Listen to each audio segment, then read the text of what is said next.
Let's get nasty on a Wednesday. It's a Fast Lane on 101 ESPN with Andrew Marsh, Jamie Rivers, and Carey Davis. I'm Anthony Stalter. 202, your time check is brought to you by Clarkson Jewelers, an officially licensed Rolex jeweler. Jamie joining us on the road. If you want to check him out, you can via the Airlines Team YouTube channel at 101 ESPN STL. That is our snake pit here on 101 ESPN. Jamie, let's Anthony, let's get into this. 8-1 loss. Yeah, let's get... No. I am so glad you started the show like this. Can you believe those two guys in New York arm wrestling Mookie Betts for the ball and the glove last night? That was crazy. Yeah, that was dumb. That was ridiculous. No, it was pretty stupid, but I'll tell you what, they were dedicated to the process. Like, not only did the one guy try to take the glove and the ball, but the buddy then was blocking Mookie Betts' other hand from interfering with it. So, right. If nothing else, good teamwork by a couple of overserved individuals. Yeah, no doubt. That was good teamwork by the Ottawa Senators last night, too, who beat the Blues 8-1. The worst Blues loss in nearly 4 years. Just the fifth loss in the last 30 years of at least 7 goals. Last time the Blues lost by at least 7 goals. Well, you have to go back to January 15th of 2021 when they lost to the Colorado Avalanche 8 Cobb. So at least you scored last night in an 8-1 loss. Yeah. How about Touchdown Freddie and 2-point Freeman? conversion. Another home run for him. Man, that guy's breaking. Yeah, we'll get to Freddie Freeman. We'll get to the two buffoons that were let's just talk about messing with Mookie Betts. But I think we have to start off with the St. Louis Blues, who, again, worst loss in nearly 4 years. Last night to the Anthony, Senators. why do you have to frame it like that? Why can't you just say, a couple of unlucky goals? Something like that. 8 of them? 3 might be. A couple of bounces go the other way, and all of a sudden the Blues win that game, right? Yeah, like maybe 15, 16 bounces go the other way. Yeah, and then the Blues are right back in that thing. Yeah. Yeah. Oh, guys, let me tell you something. I'm going to bring you behind the curtain a little bit here. Last night was rough. Last night is, those games are rough. You're on the call, and, you start out, you got lots of energy. I'm excited. It's my hometown. John Kelly's hometown. My brother's in the building. My nephew's in the building. Lots of people. What a night. This is going to be great. Yeah. Until it's not. And then at that point, you're trying to not just put lipstick on a pig. You're trying to get the dress on there, the wig, high heels, the whole thing. You're trying to dress that pig all the way up there. Yeah, you had to pick out a new outfit for that pig at one point. Yeah, you had to change outfits. 2 or 3 outfits. Just a rough one, guys. I don't even know what to tell you. You look at those games and they're just rough, man. Is there anything positive to take away from that game? Or do you just burn it's over? Hey, Dylan Holloway scored. Marsh got himself another goal. Points, baby. Yeah, he got himself 2 points. That's right. In our gold game. What are we calling that, by the way? The Blues Goal Scorer Challenge. The Blues Goal Scorer Challenge. That feels long. That seems wordy. That's a lot of words. We need an lot of words. acronym. You could call it Tickle the Twine Time. There we go. That Twine time. I like that. Tickle the twine time. Carey, you like to tickle the twine. I've seen you. Yeah. I don't want to get it misconstrued. I don't want people to assume we're talking about something else. We're talking about scoring goals for the Blues. Yeah, it's tickling the twine, baby. That's It's T great times hockey 4. lingo. It's great hockey lingo. The twine time. That's old T's. T4. T4. T4. T4. Tickle the twine. Tickle the twine time. Okay. It took all of us a couple of seconds to get there. Hey, Jamie, which game was worse? Last year, World Series, Game 1, Blues take on the Canucks. You're on the call in Vancouver. Not a great game. Or was it last night? Game 4 of the World Series, Blues in Ottawa. Not a great game. I feel like last night was way worse for some reason. I could be a prisoner of the moment. Like, Vancouver was pretty bad, but at least Jordan Binnington, even though he lost, he played fantastic in that game against Vancouver. If it hadn't been for him, it would have been 25 goals. But last night, poor Joel Hofer, it just wasn't his night, and that happens, man. And then Binnington, the very first shot he faces, the guy is standing right alone in front of the net for a one-timer. That's not easy. It just was a tough night. And Ottawa came to play, man. As much as we want to criticize the Blues, and there's lots to critique, trust me. The Ottawa Senators came to play, and it started in the morning skate, watching them kind of get after it, and then talking to their coaches, and then, of course, talking to Brady Tkachuk. You could just tell he had that eye of the tiger, and it was 11 o'clock in the morning. He was ready to roll, and boy, did he have it for the whole game. He was hitting everything that moved. I think he wrestled at least 12 different players throughout that game. I shouldn't even say wrestled, just grabbed guys and threw them around. It was almost as if like he was mad at his dad last night, and he goes, "You know what? I'm going to get that sweater. You're not mad at me. You're mad at your dad. I'm going to get that logo tonight." That was almost Brady last night. So the Blues fell behind 3-0 in the first period. All 3 goals, I believe, were offensive turnovers. Like you had the puck in your own O-zone and coughed that thing up. And it was like a 3-on-1, 4-on-0. There was a tape-to-tape pass, too. 4-on-0. Like, it was... What? It was disgusting. What happened? It was bad. It could have been 5-0 after the first. Well, they hit a post and Brady missed a breakaway. Right. Okay, fortunately, for the Senators, it was 6-0 at the end of the second period, though. So while it could have been 5-0 after 1, it was 6-0 after 2, eliminating any sort of thought that the St. Louis Blues could even somewhat rally in that one. Yeah. 2 power play goals Blues gave up as well. And just an overall rough night in Ottawa. It was a power outage for the Blues. It was a power outage. Yeah, they also dealt with a power outage. Yeah. You think that had anything to do with it there, Jamie? Maybe threw him off a little bit. The routine was a little jacked up. No, had I known, I probably would have pulled the plug after the first period. Yeah, you probably should have waited on that. That's a good call, Jamie. Yeah. By the way, have you guys heard of the ish show that has been these broadcasts for the last 2 games? No. Okay, so we get to Montreal, and one of the carrying cases that is supposed to go to the FanDuel Sports Network is at the rink because we arrived there. Well, Evanescence is playing in Montreal that night. They're packing up all the kits. They take the FanDuel Sports kit. Oh, they did? Hell yeah, they take it from Montreal all the way to Quebec. It was awesome. Oh, no. So, good news is, as you guys know, I'm friends with a couple of guys in that band. Of course you are. Just so happened, I reached out to them because they're coming back. The band was coming back to Ottawa to play the night before the Blues played the Senators. And I said, hey, you guys took one of the cases. I go, I don't know if you know where it is. And anyways, lo and behold, they managed to track it down. And so they brought it back to Ottawa and left it in Ottawa for FanDuel Sports Network. So that was nice. Oh, that's good. Now, the other thing is each time there's a game, there's a TV truck that goes with your network. Well, the TV truck apparently got barricaded in at some kind of huge conference outside of Laval, Quebec. So we didn't even have a TV truck in Montreal. Wow. John Kelly and I, if you noticed the broadcast, we were never on camera the entire game. Not once, because we didn't have cameras. Wow. And we were taking replays from the other channels that were there. So honestly, hat tip to Timmy Pabst, who is our executive producer, and he was listening to their broadcast about what replays they're playing and then getting into my ear and telling me what replays are coming up because we had no control over our own broadcast. Oh, jeez. Wow. So, and it was a 3 or 4 second delay. So every time he told me what replay was coming, I had to vamp for 3 or 4 seconds before the replay would come up and I could talk about the replay. Wow. So that was in Montreal. We got through, and I can't thank everybody else who helped out. I mean, all the networks that pitched in to make sure we could get that broadcast out there. But then we get to Ottawa, and like 5 minutes before we go to air, the whole building goes black. I mean, pitch black. Pitch black. All the TV monitors, the scoreboard, everything is off, and then their emergency generator kicks on, and there's lights above the ice surface, but that's about it.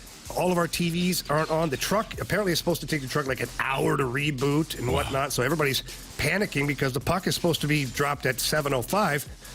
It gets bumped back to 7:30, and all of a sudden the monitors come on minutes before we go to air, and we're able to get on the air and do our broadcast, and so on and so on. So it was kind of just a comedy of errors or chain of events that were crazy throughout the last couple of games. So I'm blaming that, okay? Okay. All right. Yeah, I think that's fair. I don't know why you talk about the on-ice products when you could kind of talk about all the ancillary things that happen around the stadium. players were worried about the broadcast. Of course they were. You know, they were worried about John and I. Yeah. No, that makes more sense than turning the puck over constantly and showing little effort in some instances. Oh, we got 4 hours for that, Anthony, okay? Yeah, good call.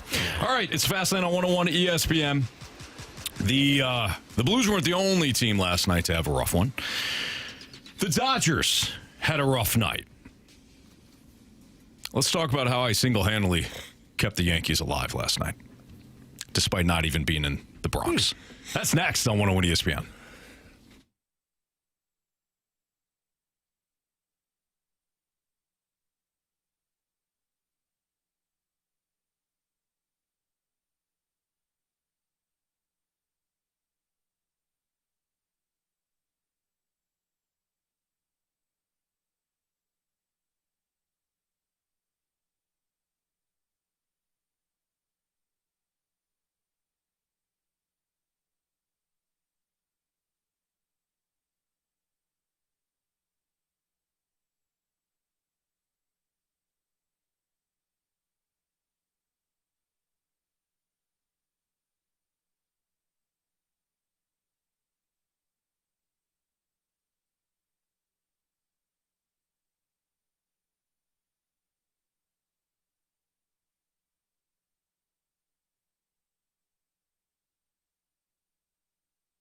Auto Centers Nissan Herculaneum, they've got tremendous deals right now on some vehicles, whether you're looking at a new vehicle or a pre-owned car.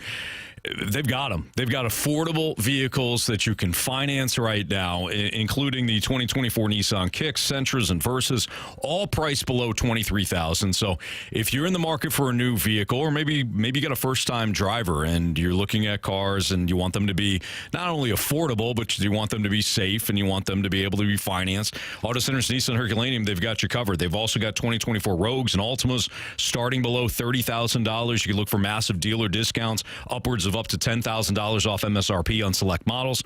If you're not in the market for the vehicles that I just mentioned, no problem. They've got over 700 new and used vehicles all in one location. It's the largest and best used selection in St. Louis. They've got their Fall into Savings event right now, so we're talking about low finance rates available, like 0% APR on Pathfinders and Rogues and Altimas, including 0.9% APR for 60 months on Frontier, low lease payment options too. So check them out online at autocentersnissan.com. When you do head out to Herculaneum, tell them Stalter sent you. They'll love to hear that. But you can find your next vehicle, new or used, at Auto Centers Nissan Herculaneum.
The New York Yankees are embarrassing. Now, am I bitter because I've been rooting for them to beat the Dodgers? It's your team. Yeah, I fully admit it. I fully admit I am bitter because the Yankees have had one job, which is to give us a competitive World Series. And outside of the first game, when they held a very small lead after the Stanton home run, they kicked the ball around in that one and made mistakes now, and they lose. Not competitive in game 2, barely competitive last night, and I'm being nice. It's a joke. They are overrated, and they have been overrated. That was me yesterday, doing what I need to do to get the Yankees back in the World Series. And I said yesterday before we went off air that the Yankees had a 0% chance of winning that game last night.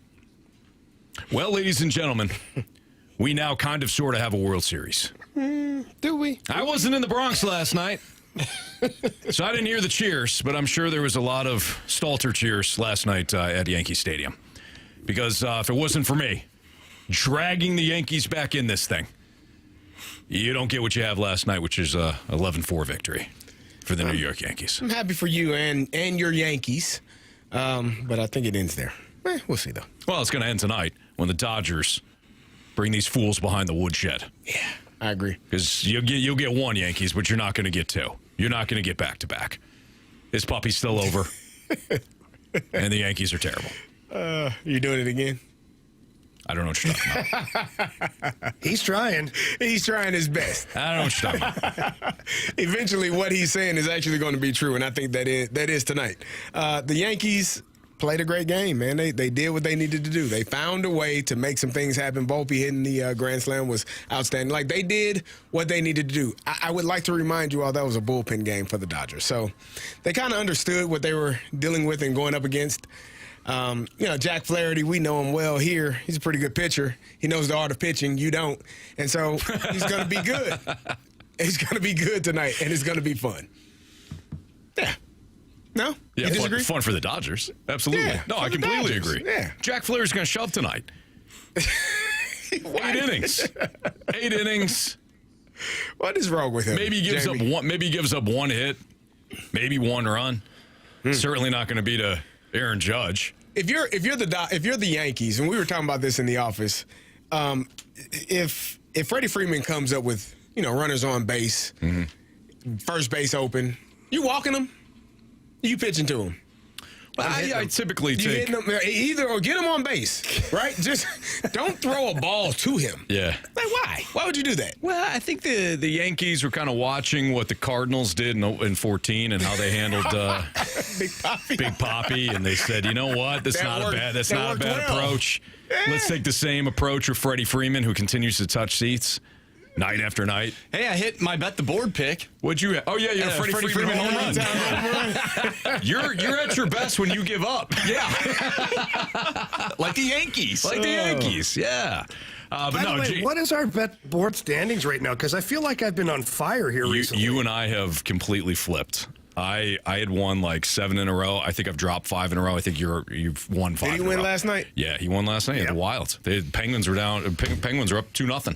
And the Wild came back. And now, because your sacrifice for the city of New York, you are now losing. Yeah, I sacrificed. I sacrificed my partner in bet the board, my own bet the board streak, to get the Yankees into Game 5. But that's where it stops. I will be taking the Dodgers again tonight. It's a layup. It's an absolute layup. But nice job last night, Anthony Volpe, Gleyber Torres. It wasn't Judge. It wasn't Juan Soto. It wasn't Stanton. It was Volpe, it was Torres, and it was, I'm missing somebody else. Austin Wells, who's been terrible as of late. Yeah, and he will be terrible again tonight. But we talked about it yesterday. The only way that the Yankees are going to get back in this, well, there's 2 ways. The only ways the Yankees are going to get back in this is if I stop rooting for them and start to criticize them, and if they outslug the Dodgers. And both things happened yesterday. They outslugged them. You're going to have to do it again. Your defense isn't good enough. Your bullpen isn't good enough. They scored enough runs last night so they didn't have to turn it over to their fast lane bullpen. They didn't have to turn it over to the guys that continue to give up leads. Good for them. It worked for one. It worked one time. We'll see what Garrett Cole does tonight. Marshy? This is from the 6-1 hate. I only wish Anthony was a Cardinals fan, like he is a Yankees fan, a Giants fan, a Chiefs fan, a Falcons fan, and a Sharks fan. Sharks won again last night. You can't stop Sharks. You can't stop those fools. You can't stop them. Comeback the other day. Yeah, who's that against? 5-goal comeback. Yeah. That was against, they beat the Kings last night. These guys are rolling. You know that. I don't know, was it Colorado? No, they lost to the Blackhawks. But only if you had that faith in the Blues, Anthony, they'd come back down 8-1. Yeah. I feel like I do my job criticizing the Blues. It doesn't work the same, though. No. They didn't win. Yeah. I'll figure it out. Okay. Yeah, I'll figure it out. Yeah, sweet spot.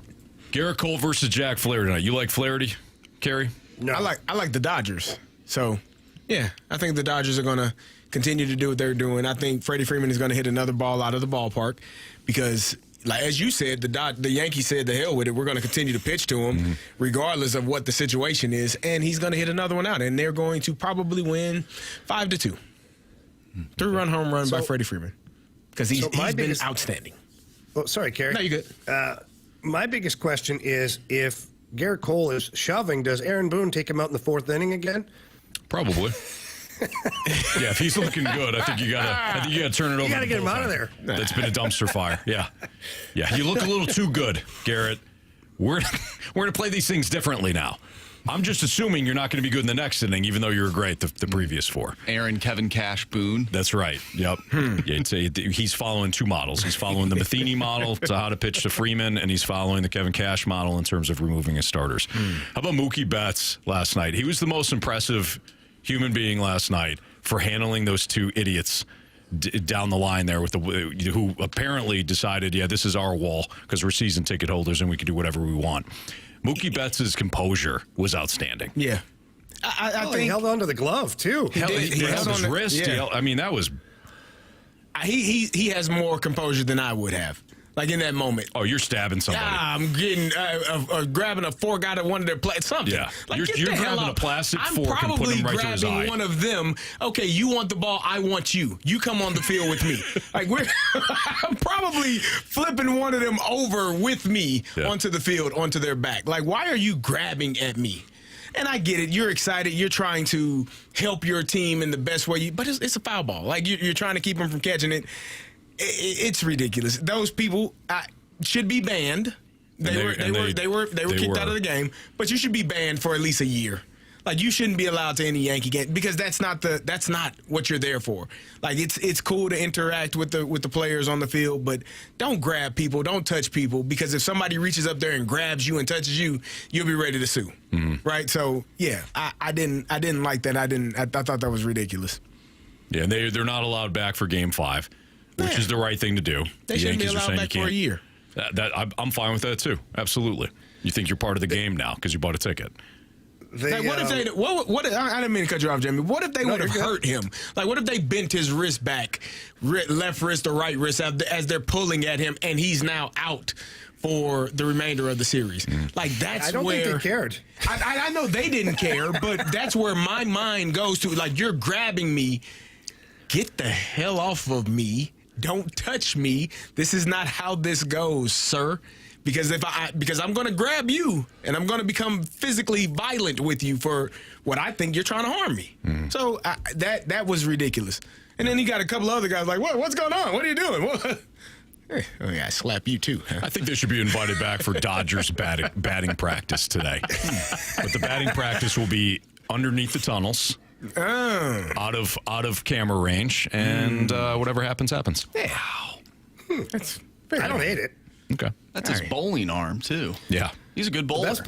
Mookie Betts is great at everything. Those 2 guys is that they were somehow they got interviewed in a bar like later on last night. I was listening to TMA this morning, and they were describing what they said, and basically were like, "That's our wall. We're there to defend it." Right. Like, what are you, Braveheart? This is social media is terrible for that. Like, man, you give idiots a reason to continue to be idiots, and This drives me crazy. Yep. All right. So game 5 tonight, Garrett Cole versus Jack Flaherty. I think we all have the Dodgers winning easily, right? Yep. Yep. All right. I'll say aye. Yes. Aye. It's Fastlane on 101 ESPN. We've got what's trending for you next.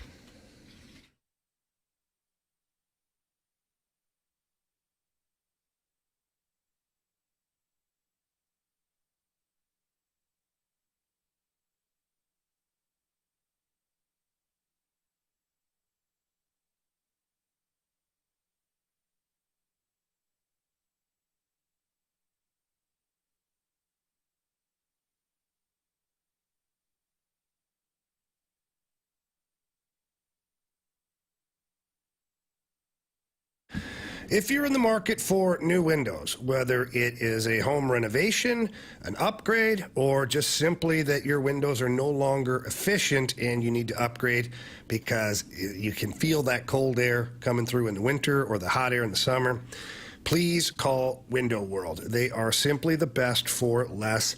Preferred window of your St. Louis Blues, and they have a double strength glass that's not commonly found in replacement windows, and they're so durable that not only does Window World stand behind their windows, they let me stand on top of the window, and it didn't break. I was amazed at how awesome the window was, and when it's something that's so strong and durable like that, it's also efficient, which is the number one thing for you. And they add a lifetime warranty, and that covers all the glass, breakage, the parts, and the labor. And right now, if you are in the market, Window World is still offering up to 36 months, same as cash financing with approved credit, and it's pretty easy. Just call them. But when you do, tell them that Jamie Rivers from 101 sent you in. That qualifies you immediately for 4 Blues tickets to an upcoming game. That number is 314-993-1800. Again, 314-993-1800, or you can always visit them at windowworldstlouis.com.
101 ESPN Sports Center. I'm Andrew Marsh. It's time for a Sports Center update driven by Johnny Londoff Chevrolet and Johnny Londoff Autoplex. The Blues lost last night to the Ottawa Senators. 8-1 the final. They'll move on and take on the Philadelphia Flyers tomorrow night. You can listen to that right here on 101 ESPN. Pregame starts at 5. Puck drop is at 6. Also last night, the Yankees extended the World Series as they defeated the Dodgers 11-4. Game 5 of the World Series is tonight, and you can listen to that right here on 101 ESPN. Pregame starts at 6, and first pitch will be around 7 o'clock. We have What's Trending coming up next. I'm Andrew Marsh, and this Sports Center update is driven by Johnny Londoff Chevrolet and Johnny Londoff Autoplex. See them at londoff.com. Chevy. Together we drive. Are you kidding me?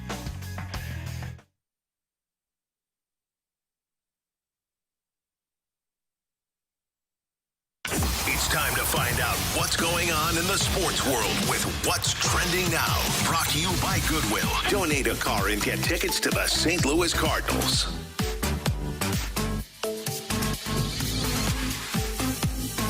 Welcome back to the Fast Lane here on 101 ESPN with Anthony Stalter, Carey Davis, and Jamie Rivers. I'm Andrew Marsh, and it's time for What's Trending.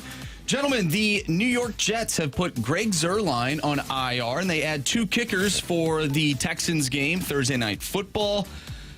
Do you think we are talking about the Jets in the same manner if Greg Zuerlein knew how to kick? He's missed, 6 field goals? He's missed, Over the last couple of weeks? And not just, any, big field goals that are almost like game-deciding field goals. I mean, field goals are essential. Missed field goals are essentially like turnovers. You know, you're turning the ball over without getting points. You're not also getting field position out of that either, unless you're obviously kicking a shorter field goal. So I still think we're probably talking about I think the Jets are dysfunctional enough without Greg Zuerlein's misses. But Marsh, to your point, I think they're probably, maybe they've got another win or two at this point. But their problems are they're vast, such as Aaron Rodgers not being able to move. Yeah, I was wondering if either one of those kickers could play quarterback. Well, Brucey, he could do both. Yeah, Brucey could. Well, then no, their issues are not resolved. Okay. Yep. I agree. That's my opinion. Well, sticking to football here, Jamie, I want to know what your thoughts are about this whole Anthony Richardson thing. Joe Flacco, your favorite quarterback, Hall of Fame quarterback, future, of course. He will now be the starting quarterback for the Colts as they take on my Minnesota Vikings Sunday Night Football this upcoming week. They said that Joe Flacco offers them the best chance to win. How do you go about that, though? When you have a young quarterback, you want to know what he can do. You want to give him time, but of course he wants to take some plays off. You give it to the veteran, the starting job. How do you go about that? Well, I was completely blown away that a young quarterback would just call himself out of the game. I don't want to speak out of turn or out of line, but I can't remember any time where a young player didn't want to be on the field or on the ice or on the basketball court. Carey, I'm going to bounce it back to you because that's a whole world that I'm not familiar with. I've never seen a young player look over at the coach on the ice and tap himself on the helmet and say, yeah, I need to leave the game right now. I'm a little tuckered out here. Yeah. What the hell happened there, and how is that received in the locker room? And I imagine that's why they went to Flacco, probably because some guys are like, screw this. Yeah, I was telling these guys yesterday, I've never witnessed a moment where a quarterback is like, I'm too tired to call the next play, so I'm going to take a play off. You see receivers come out of the games after they run a 40-yard route and maybe it's an incomplete pass. You see running backs come out of the game after a 30 or 40-yard run. They go and get a sip of water and get back into the game. Those are positions where you have multiple players at those positions. But as a quarterback, you usually got one. He's the starter. You don't have multiple starters on your team. And to say I'm tired and he taps his helmet and comes out of the game, that's a bad sign for a young player. And he'll learn from it. But as a teammate, you're looking at him like, this guy can't lead us. There's no way we're going to follow him. He's not a guy that is able to or even willing to at this moment to lead us. The offense is better with Joe Flacco in the game, even though, Jamie thinks he's a Hall of Famer. I disagree. But they are better anymore. After he wins this year. They are better with him in the game right now. And I think as a teammate, you just look at a quarterback and say, what the hell are you doing? Like, what do you mean you're too tired? To call a play? To drop back 3 yards and throw a pass? Or to hand the ball off? Man, you better get your butt in here and call this play and let's roll. Yeah. But that was a bit strange, and it's not a surprise that Joe Flacco is starting now. What do you guys think of the Yankees lineup change last night? Do you think they had anything to do with the win? They moved Stanton down. A lot of fans were like, oh, man, Aaron Boone's really mailing it in here, moving one of your best players, best hitters down in the lineup. But do you think it gave their lineup a little bit more flexibility, especially against a Dodgers team that rolled out their bullpen for the entirety of that game? Because this is what it would look like. You have Torres, who is right-handed, so to go right, left, right, left, right, left, right, left, left, back to the top of the lineup. Whereas before you had Stanton there, so you had two righties and then Rizzo and Chisholm with two lefties, and that allowed the Dodgers to really mix and match when it came to their bullpen. Right. I mean, maybe it gave them a slight boost, but the reason why they won last night, obviously, is because Anthony Volpe hit a grand slam. Oh, I thought you were going to say because Anthony Stalter. No, I already did. The Anthony's did their job last night. The Anthony's did do their job. No, I already did the narcissistic thing earlier. But no, I think Volpe had a big hit, and Gleyber Torres. The Yankees have won all season based on their ability to put the ball out of the yard. That's how they beat Kansas City. That's how they beat Cleveland. They hadn't, they had the one home run with Stanton, but then they gave up the big shot late. But last night was about the fact that they touched seats. And if they're going to get back into it, maybe not tonight, maybe Garrett Cole pitches well enough to send them back to LA. But if they're going to somehow get back into this series, it's going to be because I don't care who hits them. It's going to be based on their power. They've won and lost this season based on their power. Because Garrett Cole missed some time early on, but then he came back and pitched well. Carlos Rodon has been a complete roller coaster for them. Clark Schmidt has been good, but not great. Luis Gil has been okay. They have won because of their power. So I think that's why they won it last night. But did they have a slight advantage maybe because of the bullpen matchup? The way the Dodgers implemented the bullpen game compared to how Aaron Boone laid out his lineup? Sure. It all factors in, right? I just wonder how long the Dodgers can keep this up, Like you mentioned their pitching. Are we for sure? Is it a foregone conclusion that Jack Flaherty shoves tonight? Yes. Carey, is it a foregone conclusion that Jack Flaherty shoves tonight? Yes. Damn it, Jamie. Yes. Oh! Well, what do you think? I think it's over. I don't think it's a foregone conclusion. I think the Yankees need to work counts because Jack Flaherty is prone to walking guys. Well, Judge got on base a couple of times. He got hit once, got walked once. He looked like he's trying to be more patient, right? I do think that more goes patient at the plate. That goes a long way for him, though. Just getting on base in whatever manner it is. If you are struggling, it just feels like the weight of the world has been lifted off of your shoulder. Yeah, and he had a hit last night, so he was he had a solid day for him. So in the playoffs, Zeusch and Hugh Gisoli from the Snake Pit. Zeusch says no, it's not a foregone conclusion that he pitches well, and Hugh Gisoli says he's getting rocked. I respect both of them in the Snake Pit. I respect the entire Snake Pit. Well, they don't have the same pull that you do when it comes to the Yankees winning a World Series game and getting back into the series.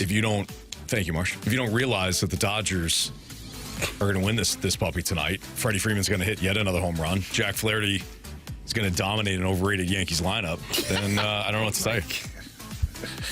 You're not wrong with some of that. All right, that's what's trending here in the Fast Lane on 101. Do you have any other questions, Marsh? No, if the answer is going to be yes on every single one of them, then we can just move on. Okay. All right, fair enough. Let's play Are You Sold next. If you have any Are You Sold statements, you can send them into the Air Comfort Service text line 314-399-9646. We'll play Are You Sold next.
play Are You Sold here in the Fast Lane on 101 ESPN. This is where you send in a statement via the Air Comfort Service text line 314-399-9646.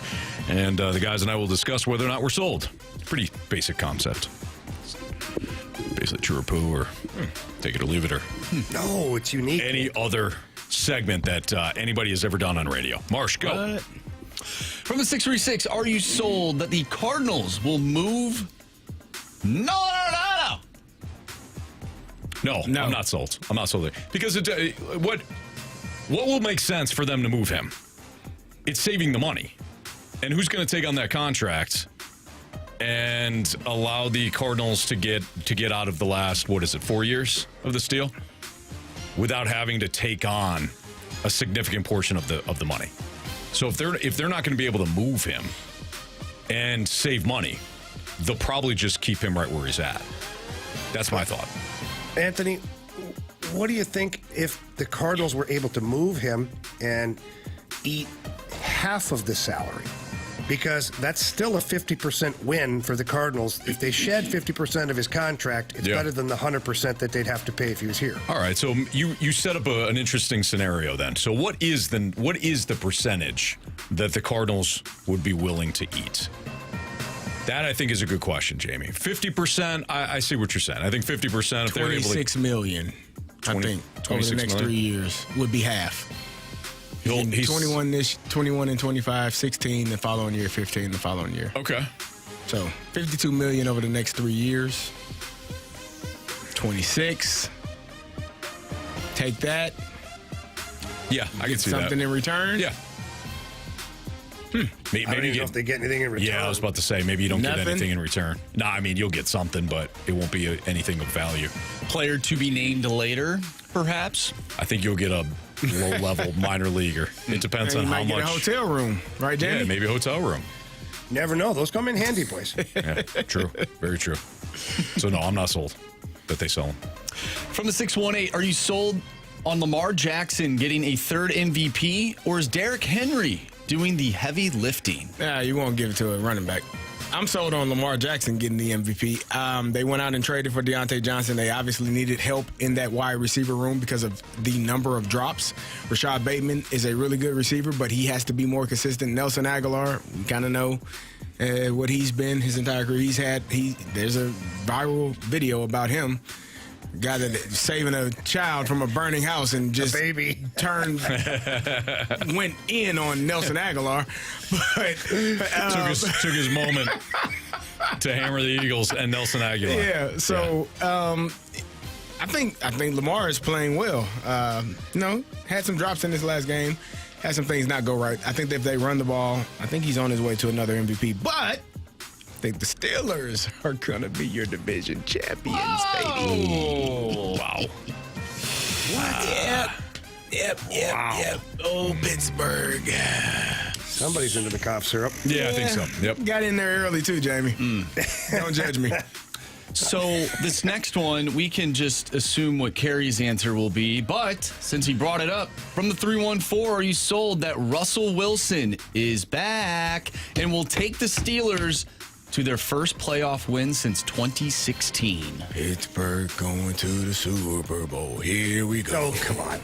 Hey, Not even you believe that, Carey. Listen, we had a conversation about how foolish some people thought Mike Tomlin was. How do you go from a quarterback that is winning all these games and da-da-da? You know why? Because there is a difference in the offense when you can throw the ball past 15 yards. Mm-hmm. And that's what Russell Wilson has done. He's been able to pass the ball, which pushes those DBs back, pushes those safeties out of the box. It opens up the running game. This offense has looked more fluid since they added Russell into the starting quarterback role. They look better in all facets of the game. They have they have one of the best defenses in the league. And if I would challenge anyone to show me a better special teams core, because every single week they are blocking a kick, they are returning a kick, they are doing something spectacular. Chris Boswell is nailing field goals all over the place. They are doing fantastic in all three phases. The offense was the one phase that they needed to add the passing game, and adding Russell to that starting role has allowed them to open that offense up. They are playing extremely well. I'll say I'm not sold, and I agree with John in the Snake Pit who said the Steelers need to play someone besides UMass. I agree. Oh, that feels like a double shot. they didn't play UMass. They played the Jets and the Giants. Oh, I think he's talking about Mizzou. They got to play some team outside of East Rutherford. Listen, and then we can kind of have that conversation. I think you play who's on your schedule, and they got to bye this week. They got the Commanders at Washington. Then they have Baltimore at home. Like you get a real picture of what, and because everybody's saying that Jaden Daniels and Lamar are probably the top two for MVP, correct? Yeah. And watch Russell take it to him. Oh, God. Here we go. Pittsburgh going to the Super Bowl. Here we go. Yeah. They haven't played one divisional game. Not one. Don't worry about it. Okay. It's coming. 2 against the Ravens. It's coming. Don't worry. 2 against the Bengals. 2 against the new look Browns. Not new look Led Browns. by famous Jameis Winston. They're the Browns. They don't even have a decal. Jameis just found that out last week. Before beating Lamar. Right, at the game, at the pregame. He's like, oh, we don't have a decal. Before allowing Kyle Hamilton to seal the game. Kyle, he threw it right to Kyle. Kyle got to be better, baby. Kyle That was unreal, by the way. Dropped it twice. He dropped that interception twice. He did. It was unreal watching that that just unfold. And then Jameis Winston, who knew he was going to become such a quote machine? He is. I mean, he is strangely likable. He's a meme machine. Like he just keeps going. Yeah. like if he's doing it on purpose, great. But I don't necessarily think he's doing it on purpose. I just think he's kind of out there.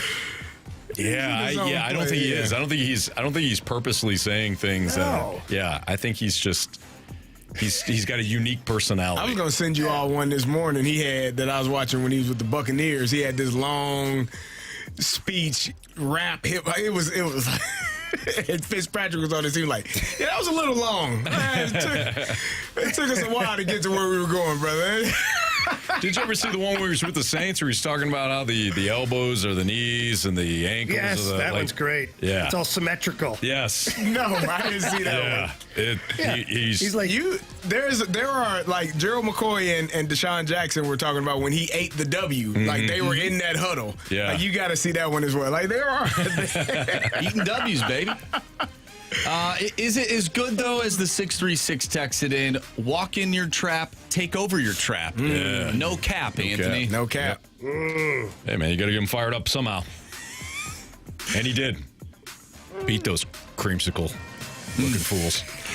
Let's do one more here from the 980. Are you sold that the Cardinals front office has a game plan behind this way of doing things organizationally? Or is this just another excuse for them to be cheap because of the TV contract situation along with low fan attendance? Could it be both? Could both be true? Could they both be? Could they be trying to save a bunch of money for all the reasons that the texter just said, but also have a game plan? Because that's how I view it.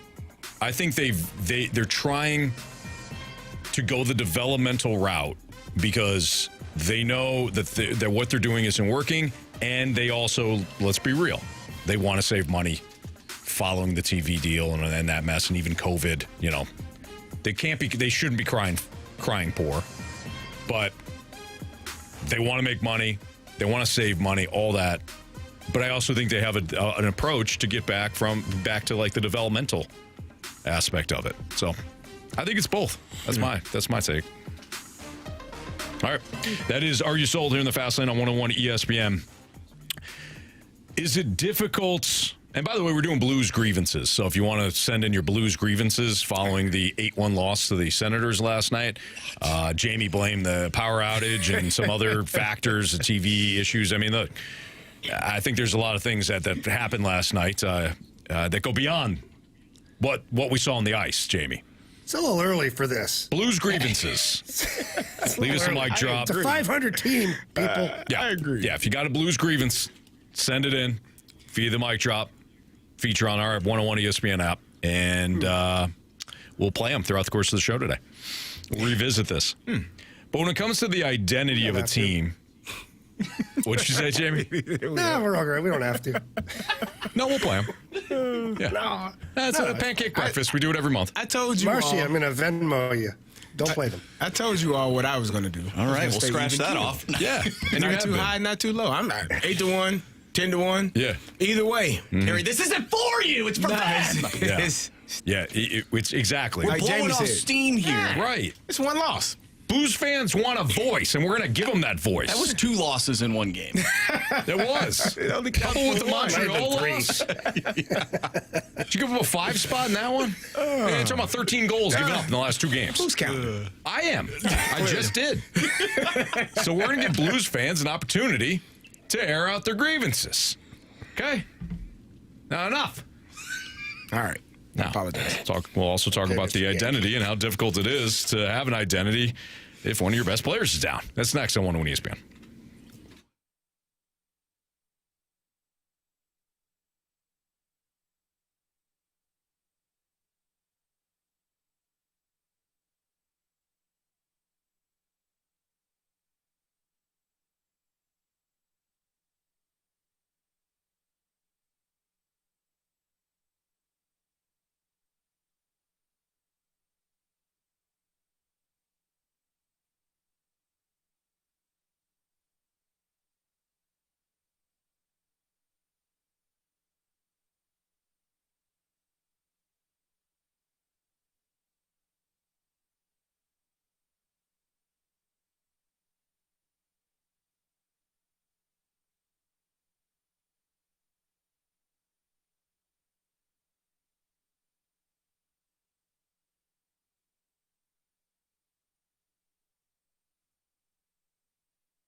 We're definitely a very inconsistent bunch. You know, the way we play together and play the right way in Toronto, and then follow it up with,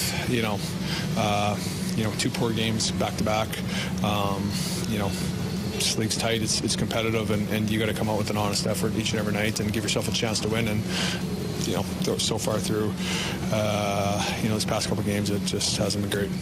That was Braden Shen following last night's 8-1 loss to the Senators with Jamie Rivers and Carey Davis and Anthony Stalter. Is it easy to get away from your identity when your best players are on the shelf? I actually think, guys, and I think the easy answer might be, well, yeah, it is. It's easy to get away from your identity. It's hard to maintain it because somebody like Robert Thomas is out. But I actually think your identity is your identity. I think that whether it's your starting lineup or your depth, your identity doesn't change. It's just more difficult to maintain your identity with somebody like Robert Thomas out. That's how I view it. Now, if you want to switch it to football or basketball or whatever, again, you win and lose in a certain way. It's just more difficult to be efficient if you don't have your top guys. If you have multiple guys out, then I think your coaching staff has to kind of do what it can, and that might be getting away from your identity. But I think with the Blues, the identity doesn't change just because Robert Thomas is out. That's my thought. Yeah, I agree. I think that, look, Robert Thomas is a very talented player, and I said this a number of times. He's by far your best all-around forward that you have, and now you're missing him. But this is why you have depth, and it's not because anybody's going to step up and replace Robert Thomas. But other teams go through this, too. Yes. Like the Oilers right now are going to be without Connor McDavid for an extended period of time. And I understand they have some other talented individuals, and we went through this, I believe, yesterday, just talking about Draisaitl and things like that. But still, there is a huge void to fill for the Oilers, just like there's a void to fill for Robert Thomas. I don't think anything changes. Here's the thing I'm going to say about this. When a guy like Robert Thomas goes out, you need to simplify your game even more, because Robert Thomas is one of those guys that is very dynamic. He can make plays that others can't make. He is the spinorama, behind the back pass, sauce pass. Like, he's the guy. He's your Harlem Globetrotter out there. When he's not in the lineup, you don't need other guys trying to be doing that stuff. Yeah. You need to simplify the game even more, play way more direct. You can't turn those pucks over at the blue line. Like, I just saw it happening last night time and time and time again. I almost wanted to go spray paint a line inside the blue line, like 6 feet inside the blue line, and say, in this area between the blue line and the one line I just spray painted, don't turn the puck over. Yeah. Get it down below. You pull up to make a play. When there's a guy right on you, you don't try to feed it through his legs. You put it down in the corner. Go get it on the forecheck. Make life difficult. So for me, when somebody of that magnitude is out of the lineup, you don't complicate things. You simplify things. And I think the Blues roster is tailor-made for simple hockey. They're fast now. They're big now. Get that forecheck going. Get the puck in deep and get the forecheck. One of the most effective lines all of the game last night for the Blues was Radek Faksa, Toropchenko, and Oskar Sundqvist. No offense to those guys, but there's not a whole lot of dynamic going on there. There's just big bodies who play simple, who work hard and compete. And I think if you get the whole lineup doing that, you can get through this. Yeah, I think when your best player goes out, you're obviously you're missing something spectacular, something important. I don't think you should lose your entire identity. I think you build the system around the players that you have, and hopefully you draft and you evaluate and you sign free agents and trade for guys that fit into the system that you want. I think I agree with Jamie. Just turning the puck over in the manner in which you did, that's difficult. It's going to be hard to win games, especially when it's 3-on-none. It's 2-on-1. They're going the opposite direction, and you're chasing it. I just think yesterday was a bad game. Like, they gave up too many shots early on. It was 7-0. I didn't know you kick a field goal. I mean, you score 6 and kick the extra point. So we're talking about hockey. It was 7-0. So they scored a touchdown and kicked the extra point. No, that was 7 individual goals they scored. Yeah, there's no really? 6-pointer in hockey. Wow, that got away fast, Jamie. That'd be neat if there was. It probably could have got back into the game last night. Yeah, it was. But no, it's one game. I do think the manner in which you lost, I don't know if it was I don't know about the effort or the energy. I don't know how you felt about that, Jamie. I think it just got away really quickly for him. I thought Hofer was making some pretty good saves. He was taking a lot of shots on, and then again having a lot of guys odd man rushes right at him, which it's hard to consistently save those pucks when you're getting that many shots on you. But I just thought they should have played better. They could have played better. I don't think it's a situation where, Robert Thomas wasn't in the lineup, Matthew Joseph wasn't in the lineup. Like, those guys, you're going to have injuries throughout the year. You can't get beat like that, though. You gotta keep games close within reach to where if you need to pull the goalie at some point, you can and still have an opportunity to score a goal. Yeah. Agreed. Yeah. I look at the game last night, and execution wasn't great, but the compete level wasn't where it needed to be either. There were a lot of 50-50 pucks that were lost to the opposition. There were a lot of just battles in the corners that were lost to the opposition. You could tell the Senators were playing with bite last night. I mean, there were scrums after so many whistles, and the Blues didn't back down. And I'm not saying that they did, but you could tell that the Senators came to play with a little extra intensity, and you didn't match it for the whole game. And when I say playing simple hockey, it's being competitive too. And being a competitive team means recognizing what you need to do in that moment and do. And I think that last night it did get off the rails early in the game for the Blues, and then you're trying to do some things that are out of character. Maybe you're trying to score 2 goals every time you have the puck, which obviously you can't do. So you need to try and stay within the parameters of what your systems are. And it just kind of got all over the place. It wasn't ideal. Kasperi Kapanen had to leave with an injury, so then the lines end up all jumbled up for the last half of the game. And so there were a lot of things that happened that were not ideal, but ultimately the Blues could, they control a lot of what happened last night. There wasn't like a few things like, man, I can't believe, it's a bunch of bad bounces.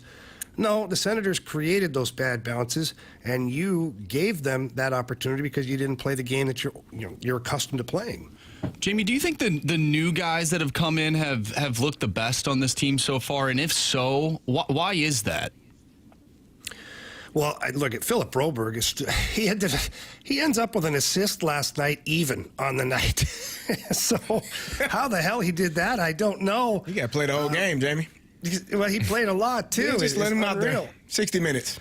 Yeah, well, I'm sure it'll be fresh. He might be tapping the helmet halfway through the game, Carey. But, no, I think it looks. Holloway's playing great. Broberg's playing great. Joseph was playing great till the injury, of course. That kind of stinks, but...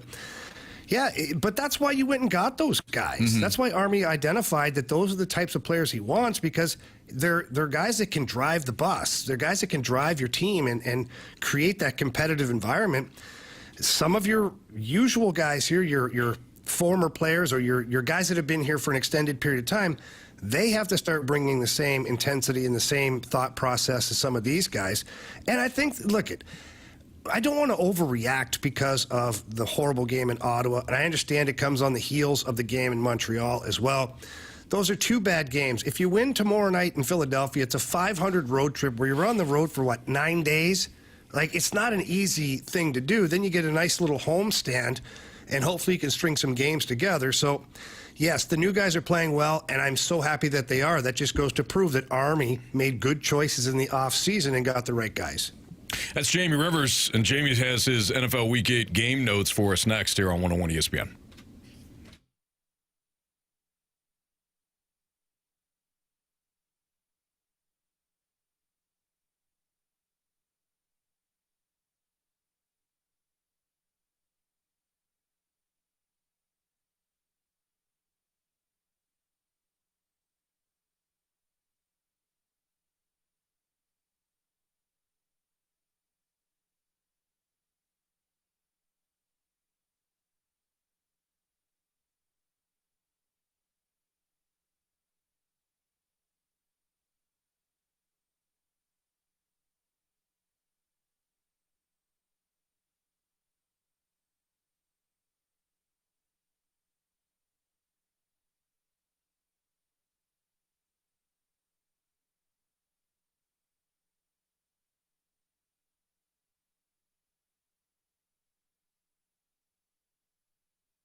right, time for Jamie Rivers' Week 8 NFL game notes. We didn't have an opportunity to get Jamie's Week 8 game notes on Monday because he's been traveling. So, Jamie, I know you were watching football with Mumsy. It wound up being quite an experience. You want to have a really fun time? Watch football with my mom because she has a very clear opinion on what she's watching, and it blew me away because I was like, how has she got such precise thoughts? Like, she was all over Dak Prescott. She's like, that guy stinks. All he does is throw the ball to the other team, and he's paid way too much. I'm like, okay, you're not wrong, Mumsy. You're not wrong at all. But, so drawing off of that, my first game note is the Cowboys. Like, this franchise is done. It's cooked. And let me explain my thoughts on this. And I'm sure you guys know this, but Dak got paid. CeeDee Lamb got paid. Micah Parsons should get paid. Don't know if they have anything left to give him, or certainly not the amount that he wants. And this team currently sits right now at 3-4. Winning percentage of .429 right now, and they've got all this money that's been sunk into this team. And Jerry Jones won't fire Mike McCarthy. Jerry Jones doesn't know whether he's turning left or turning right anymore. Like, he's threatening to fire people they're on his own radio station. This is a disaster. Like, America's team, air quotes. It's in shambles right now. It's the worst I've seen it in a really long time. And I just don't know what they do to fix it, because it seems like every single game, something more happens. Something, even the fact that CeeDee Lamb had to answer questions to the media about him and Dak jawing back and forth at each other. And he's like, I'm paraphrasing, but basically, like, no, we're just competitive guys. We're bringing out the best in each other. No, you're MFing him on the sidelines because he can't get you the ball. Yeah. You know, like, and when he does, it's in the wrong spot, or it's to the other team for that matter. So I don't know how you guys feel, but like, I just wrote Cowboys equal done. Yeah, they certainly look cooked. I know they kind of got back into that game against San Francisco on Sunday night, but the 49ers just completely dominated them in the second half. It wasn't close. There are so many big elements that are missing just from a football standpoint. Namely, you don't have a running game.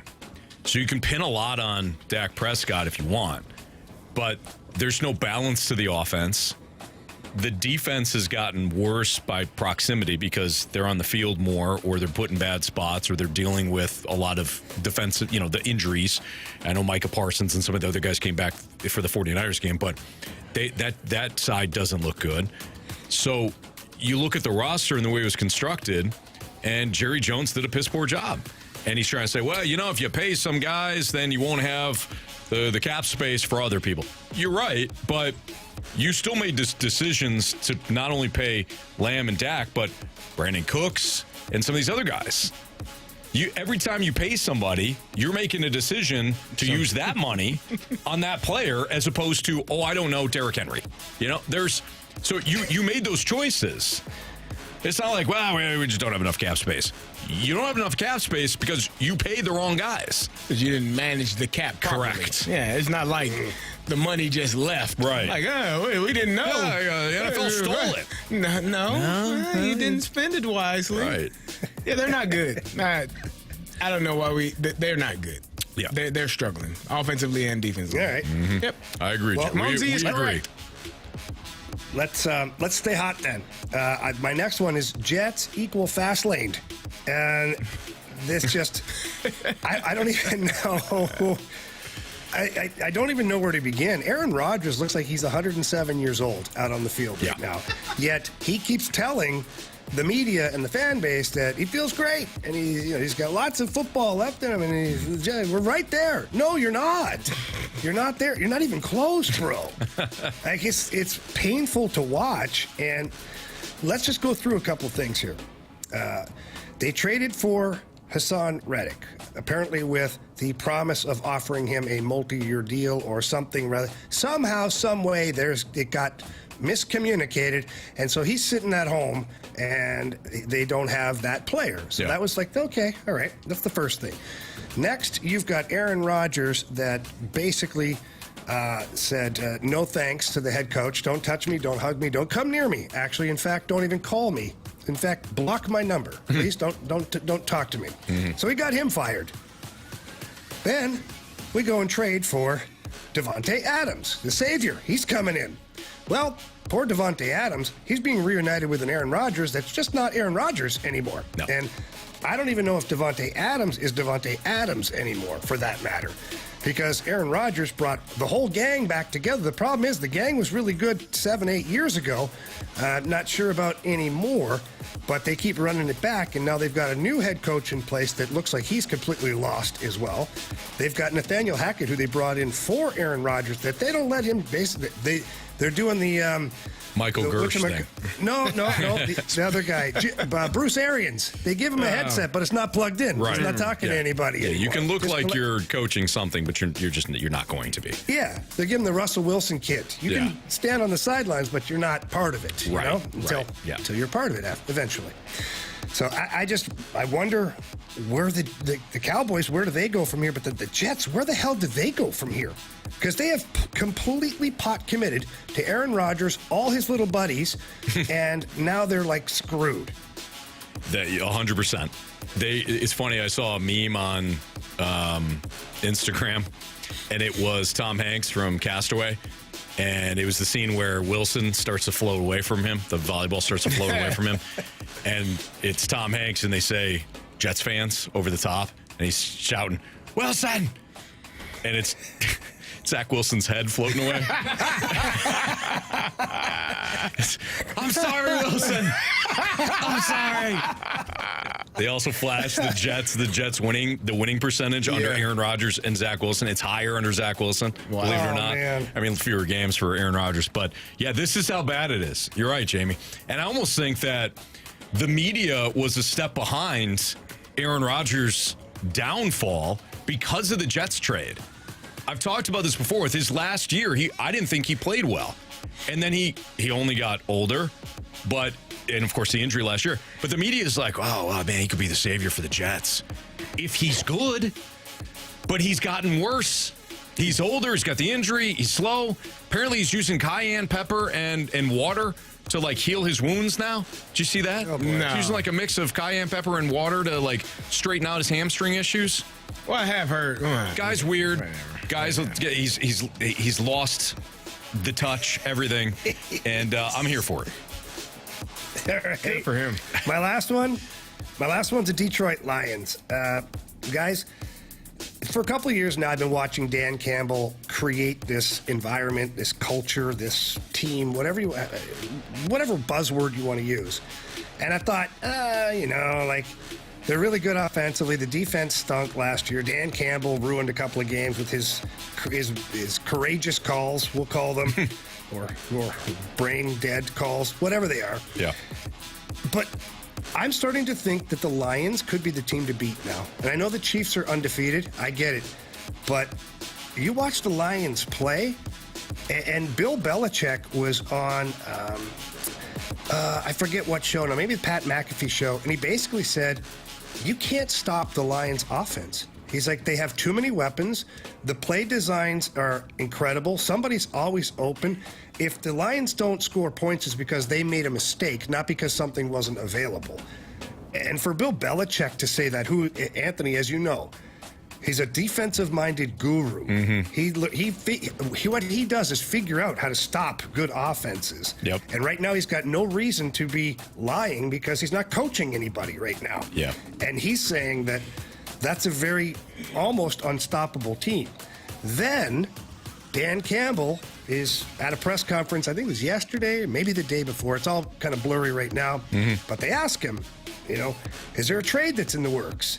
And he's like, starts to giggle. He's like, well, could be. And they're like, no, is a trade like happening? And he starts jumping up and down like excited. Yeah, it could be. Like, So the Lions are obviously working on a replacement for Aiden Hutchinson. Who that is, I don't know. For me, it could be Hassan Reddick. Go get him from the Jets. I don't care. Or Max Crosby. He looks completely disgruntled at the same time. So find one of those guys, or maybe there's another guy that I'm not thinking of. But if they get Aiden Hutchinson's replacement, that's going to be a tough team to beat, man. Yeah. I don't care who you are. Yeah, their balance on offense is absolutely impressive to watch. They've got two capable backs. They've got the thunder and lightning thing going with David Montgomery and Jamar Gibbs. Sonic and Knuckles is what they prefer to be called. That's fine. Sonic and Knuckles it is. Which one's which? Sonic is Jameer Gibbs. No question. Knuckles is David Montgomery. Yeah. He's an angry runner. Yes, he is. He's a very angry runner. He's I love it. awesome. It's going to be He's like, good. oh yeah, I could run around you right now, but I'd rather put my shoulder right through your face. No big deal. Sounds like it's Lions, Steelers, Super Bowl. Here we go. Lions, Steelers, Super Bowl. That's right. Yep. Steelers in the Super Bowl. Going to the Super Bowl. Right. Here we go. Can't wait for that wager. Yeah. Yeah, baby. You might have a Patrick Mahomes problem, Carey, but you know, What has he done? What has he ever done? a lot. Yeah, a lot. He's kind of It's good. been years. I mean, if you have Patrick Mahomes or Russell Wilson, like, who are you going with? Going with Russ. Dangerous. You know? Yeah, you got that right. Steeler Nation, let's steal. It's the Fast Lane on 101 ESPN. That was Jamie's NFL Week 8 game notes. Good stuff, Jamie. All right. Getting back to the World Series, it's interesting to look at the dynamics. Carey likes to say your best players need to be your best players. Well, wasn't the Yankees' best players that won last night? We'll get into that next on 101 ESPN.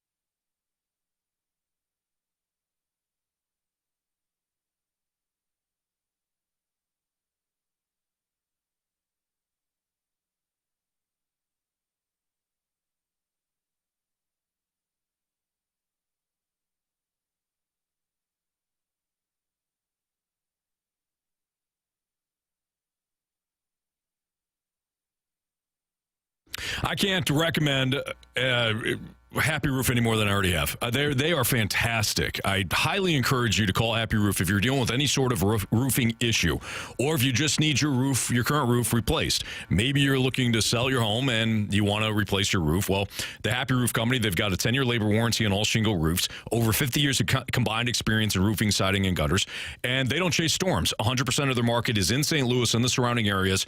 Their headquarters are out in Sunset Hills, so you know that warranty is going to be there. The experience is there. They've got financing options. They got detailed inspection reports for real estate transactions, great relationships with realtors. But maybe you have an issue with your current roof that needs to be fixed. It's an old roof or a leaky roof or damaged roof. When you call the Happy Roof Company, they will have someone to look at your issue within 24 hours. They should be your first call at 314-665-3001. They have free estimates with competitive pricing. They've got cost-effective solutions on flat roofing and metal roofs. They do a great job of making sure they always have superior high-end products, and they do residential and commercial roofing. Call them, 314-665-3001, thehappyroof.com. It's Happy Roof Company.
101 ESPN Sports Center. I'm Andrew Marsh. It's time for a Sports Center update brought to you by Saliga Heating and Cooling. The Blues lose to the Ottawa Senators last night by a final score of 8-1. They'll take on the Flyers tomorrow, and you can listen to that right here on 101 ESPN. Pregame starts at 5. Puck drop is at 6. Also last night, the New York Yankees defeated the Los Angeles Dodgers 11-4. They extend the World Series to game number 5, which you can also listen to right here on 101 ESPN tonight. Pregame starts at 6, and first pitch will be around 7 o'clock. We're going to dive back into the World Series coming up next, so stay tuned for that. I'm Andrew Marsh, and the Sports Center update is brought to you by Saliga Heating and Cooling, an independent American Standard heating and air conditioning dealer.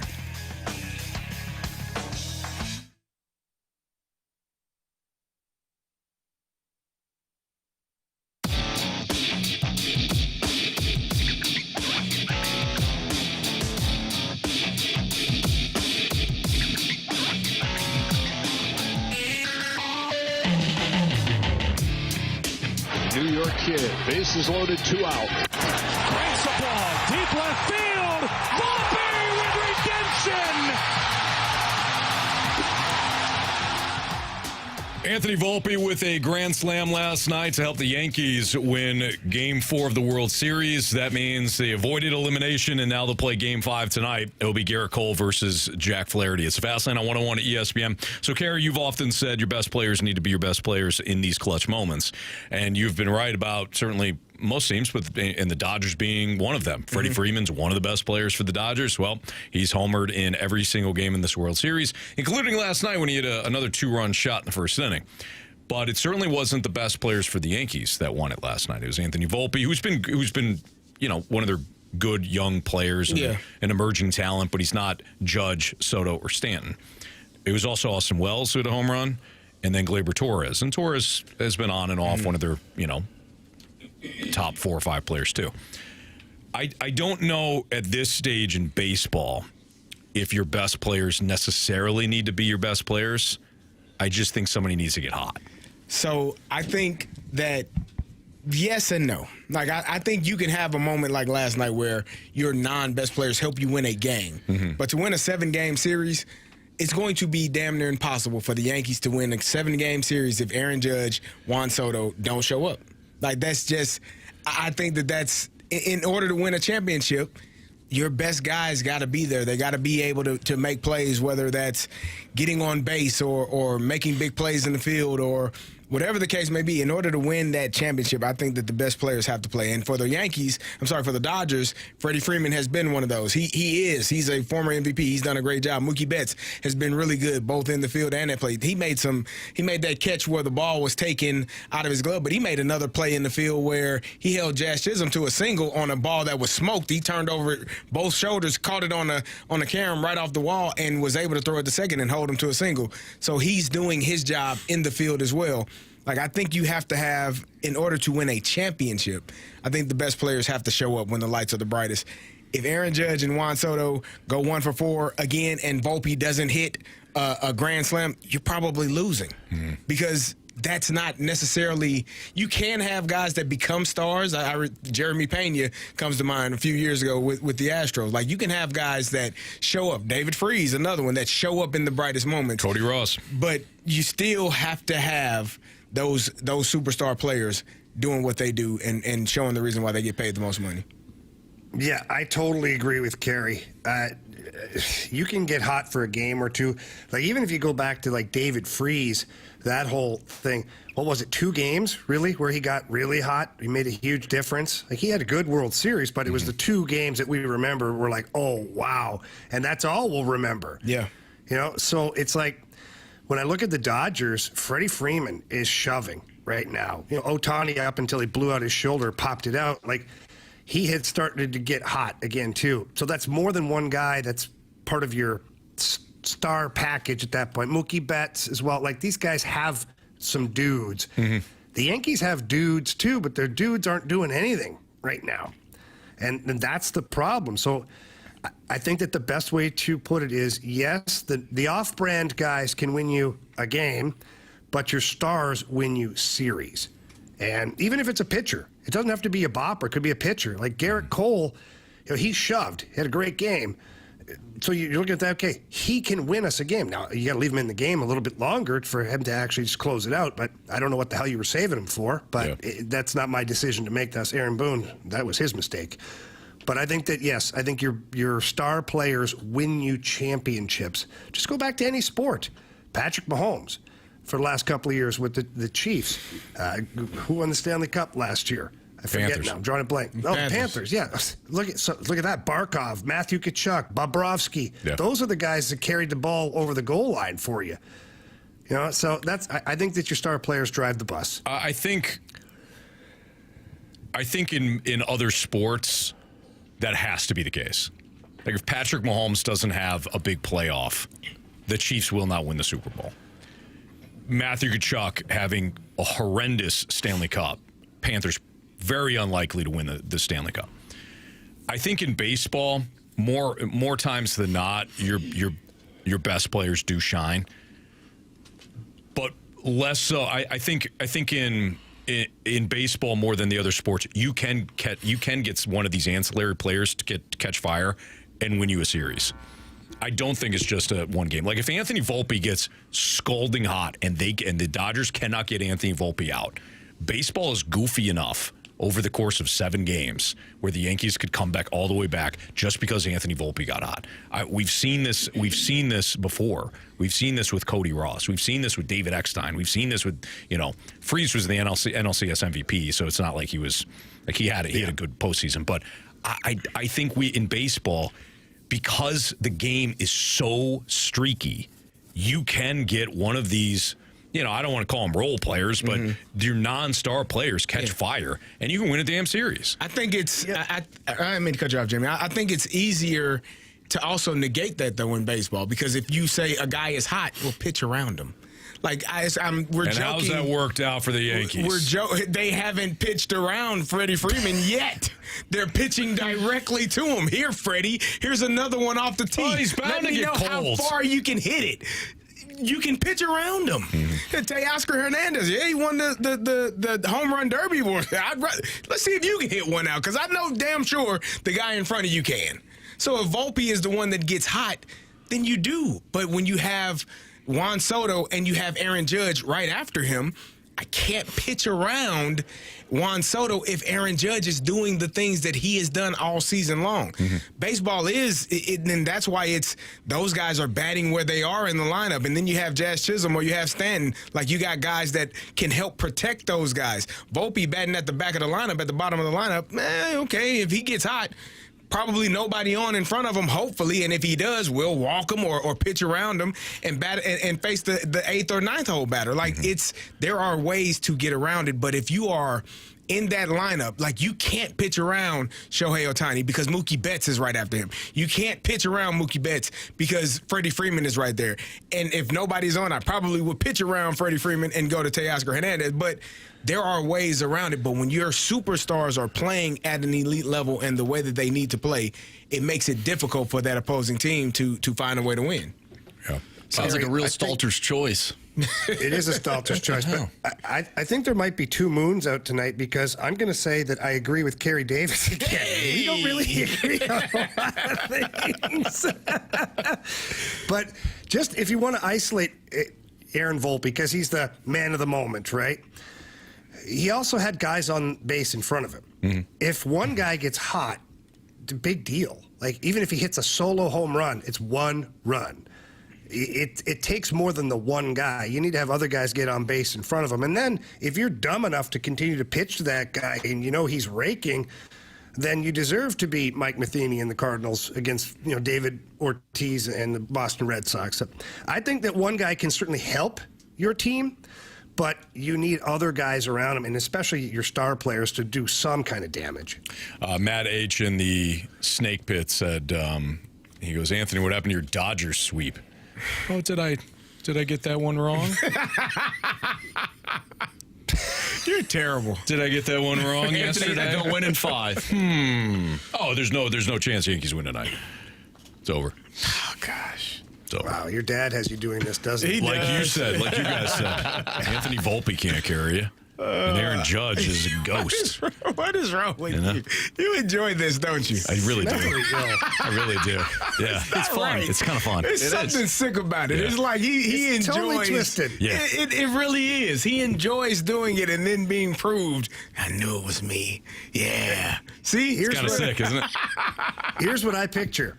I picture Anthony last night as the game's going on, not even like just thinking in his head about the Dodgers winning the World Series, and then or about the Yankees winning the game, and he's like, no, the Dodgers are going to win it for sure. And then talking to himself and walking by a mirror and go, the Dodgers got this, right? Like selling himself on the idea Did I leave that the my- Dodgers got this. I Like leave he's my- not going to break character. Did I leave my FaceTime on? When did you see that? About 9 o'clock? You did, or so? Anthony. Yeah. And there's a few things we'll probably have to discuss. Yeah, that's okay. Well, I was in my own home. So. That was a nice grand slam. Too bad they'll blow it. Yeah. Will Smith hits a home run. There it is. There it is. Told There's ya. the comeback. G-Dog says, I've never seen such little power go straight to someone's head, Anthony. My dad texted me last night. I think it was after one of the home runs, and he goes, finally. I said, yeah, they got a pulse, but your blank bullpen's going to give it up later. Oh man, it's Your crazy. poor father. Hey, he's Poor fine. father. No wonder he fine. They waits won outside last in the night. parking lot for you. Right, exactly. No wonder. All right, we've got Blues Cues next. If you've got a Blues-related question, send it in the Air Comfort Positive, Service please. text line. 314-399-9646. Blues Cues next.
My good friend Derek Stevens, who created Circa Casino in Las Vegas, Nevada, he wanted to create the world's largest sports book, and he did so. And it's amazing. If you've ever been up to Vegas, you've seen all those TV screens. It's pretty wild. Well, now Derek and Circa Sports is bringing the world's largest sports book to your fingertips. Circa Sports Illinois. It's got that old school Vegas feel to the app. It's for guys, people who are real bettors. They got the tight money lines. They're aggressive on the splits. And listen, there's no promos. There's no special thing no, the promo is the price and the payout point for this Circa Sports Illinois app. There's also no betting limits. And if you're looking at some of the games tonight, I like to stick to the NHL. I like to stick with what I know best. A couple of games that I like. One, I like the Lightning over the Avalanche tonight on the money line. Lightning at -111 right now. And I'm expecting a big bounce back game from the Utah Hockey Club. They're playing the Calgary Flames, who only have one loss this year, but I got the Hockey Club at -118 on the money line. The app is so user-friendly. You can bet on your favorite teams and your favorite players. There's great prop bets. It's sports betting the way it should be, and it's right there at your fingertips. Don't forget that. And it's so easy to use. Even someone like me knows how to use it, which is pretty incredible. So please get to the website or the App Store, download the app, and start enjoying your time with Circa Sports Illinois, the best app out there. If you or someone you know may have a problem with gambling, call 1-800-GAMBLER or text ILGAMB to 833-234.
Now, it's time for the Fast Lane's Blues Cues.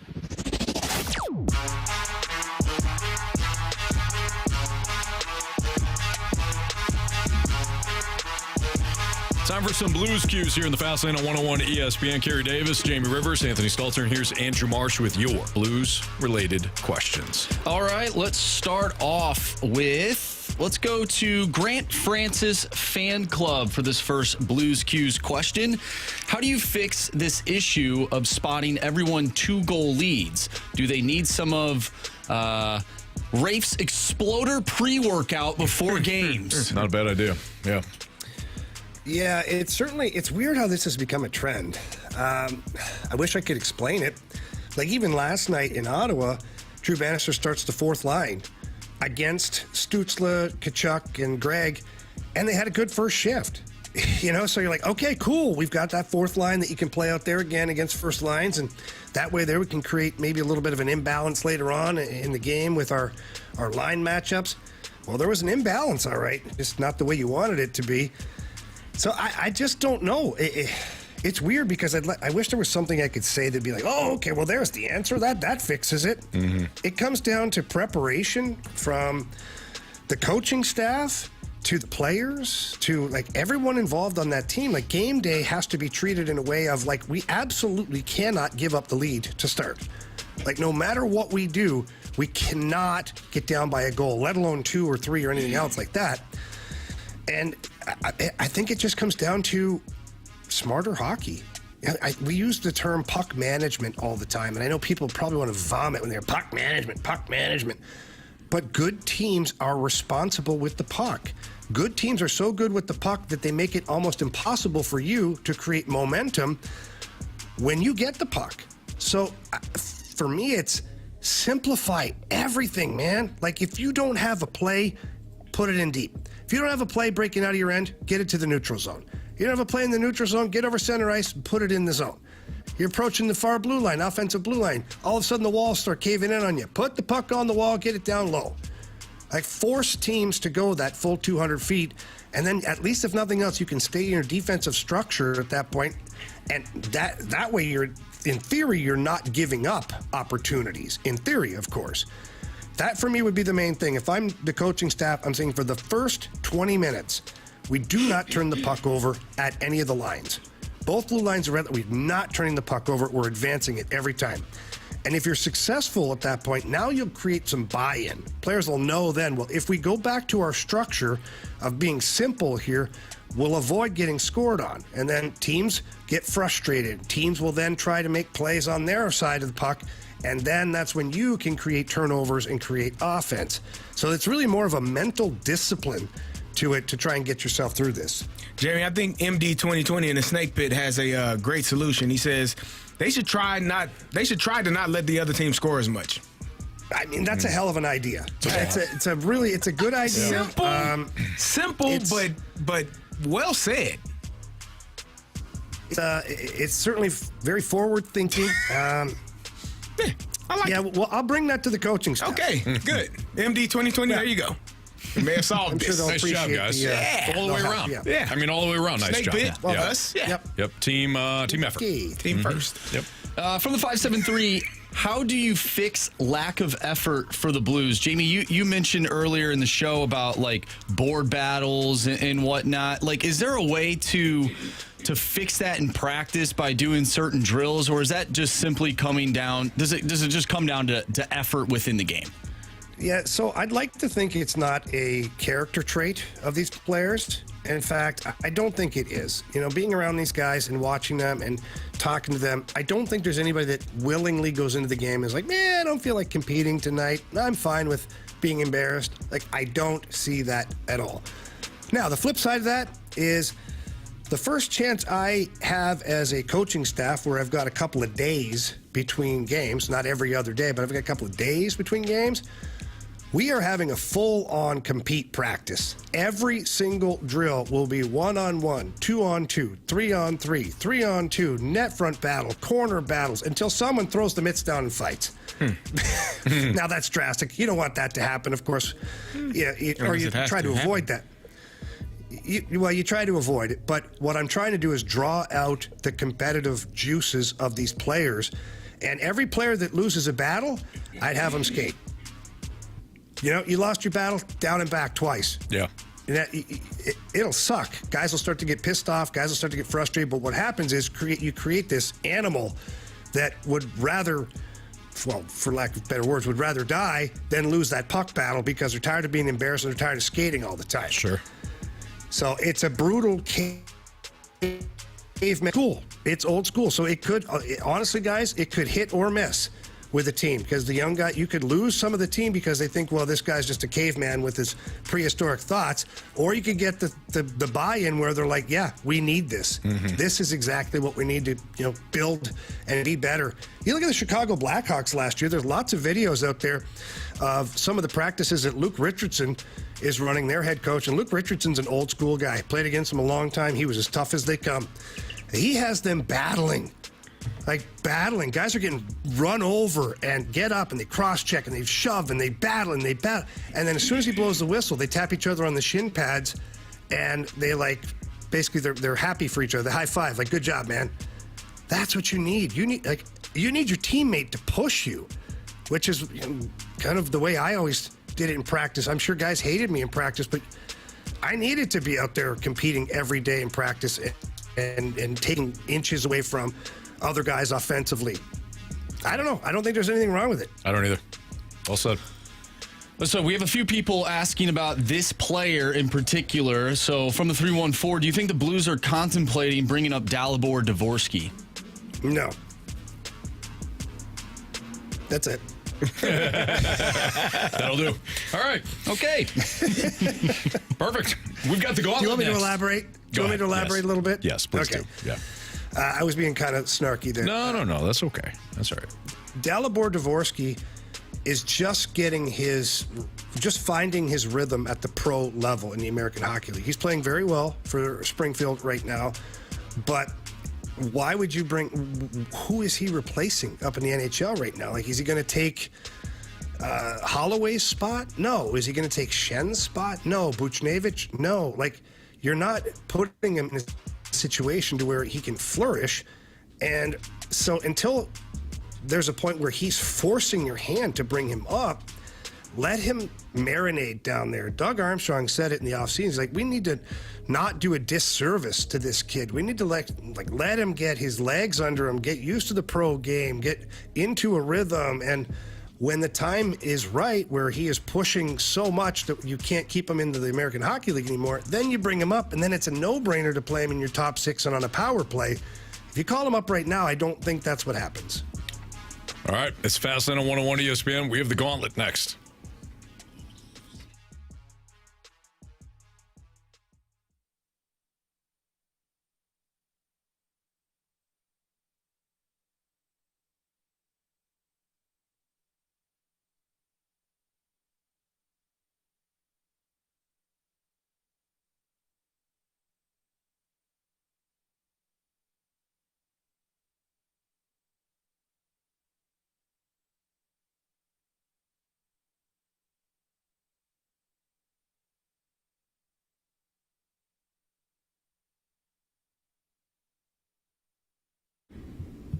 Nobody does happy hour like my friends over at Twin Peaks.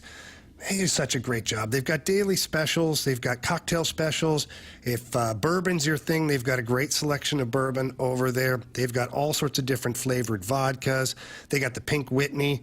And, of course, they got the 29-degree man-sized draft. The food, you hear me talk about it all the time. It's awesome. It really is. And they continue to come up with better and better ideas all the time for their menu. You won't be sorry. And get into Twin Peaks and talk to the staff there and ask them what they recommend. They'll let you know. Now, Twin Peaks also does a lot of great things in the community. This November, they've got Give 5, Get 5, and it runs through all of November. And what that is, it's in honor of Veterans Day, where they're celebrating those who have given the ultimate sacrifice by giving back to Tunnel of Towers, or Tunnel 2 Towers. Tunnel 2 Towers is a foundation that helps America's heroes by providing homes to first responder families.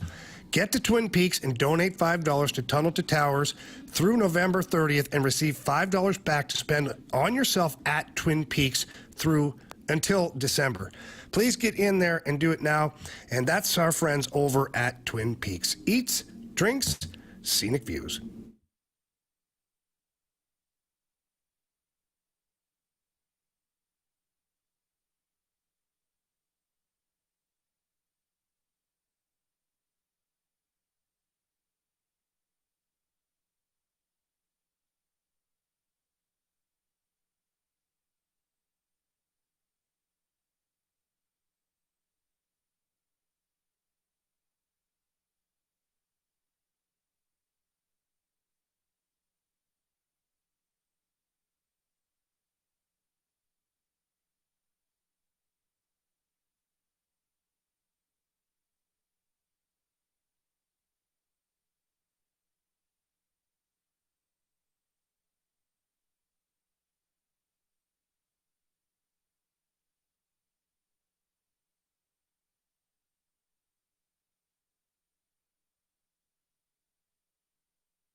Warriors. 4 categories, 1 challenger. Can you survive the Gauntlet? Brought to you by Blue Note Roofing. Roofing, siding, and gutters. Visit BlueNoteRoofingSTL.com for a free inspection. Time for the Gauntlet here in the Fastlane on 101 ESPN 402. Your time check is brought to you by Clarkson Jewelers, an officially licensed Rolex jeweler, with Andrew Marsh, Carey Davis, and Jamie Rivers. I'm Anthony Stalter. I love the snake pit. Gator says, we need a damn win for the caller today. Man, Zeus says, agreed, Gator. Splashback Dude says, no problem. Tell them to cheat. We'll put the answers in here. Done deal. They won't cheat. I know they won't. Snake Pit has got a very strict policy. They do. When it comes to not putting the. I love that it's us versus them. Yes. During absolutely. this time. Yeah. Then we all come together. Then we all come together again. Yeah. Yep. All right. It's not our T-bone, No? but it is a Tanner. What's up, Tanner? Good. It's going well. Good. Excellent. We appreciate you playing today. I have a pin. Well, thank you. All right. Tanner, would you like to take on Jamie, Marsh, Carey, or me? I'll do Andrew. Andrew Marsh. Andrew Marsh. Okay. Andrew Marsh is going to get 2 days in a selected. row. I would too. Yeah. Oh, Jamie. Wow. Whoa. Hey. Holy smokes. Marsh is a great guy. What are you talking about? No, nothing. All right. So, Tanner, go ahead and tell Marsh to spin the wheel. The wheel, Marsh. All right. Marsh, why don't you go ahead and get the hell out of here, please. With all due respect. Tanner, what are you hoping for, man? Hockey. Anything else, I'm screwed. Okay. Oh, I love the honesty. Did Tanner get hockey? He didn't get hockey. Oh, no. He got baseball. All right. Sorry, Tanner. I think I can still do well. All right. Here we go. Tanner, Can you're you going to guys get... send I me a got you. snapshot? I'm doing No, it we're right not now. going to do a damn thing for you. All right. Shut your face, Anthony. Tanner, you're going to get 4 baseball questions. Every question is worth 2 points unless you ask for the options. If you ask for the options, those questions become worth 1 point. Sound good? Yep. All right. Hang with me here. I think Bradford wrote these questions. Jamie, you good? Oh, boy. Yeah, thank All you, right. Carey. No All problem. right. Question 1. World Series hero Freddie Freeman was selected by Atlanta in the second round of the 2007 MLB draft. But can you tell us the current outfielder on whom the Braves spent their first pick that year? Can you give me the options? Sure. Drew Stubbs, Aaron Hicks, or Jason Hayward? Jason Hayward. Final answer? Final answer. All right. Question 2. The 121-loss White Sox are reportedly set to hire Will Venable as their Venables. next manager. Okay, let's try that again. Will Venable as their next manager. Where has Venable coached for the past 2 seasons? And we need the team, please. Can you give me the options? All right. Is it the Texas Rangers, the Chicago Cubs, or the Minnesota Twins?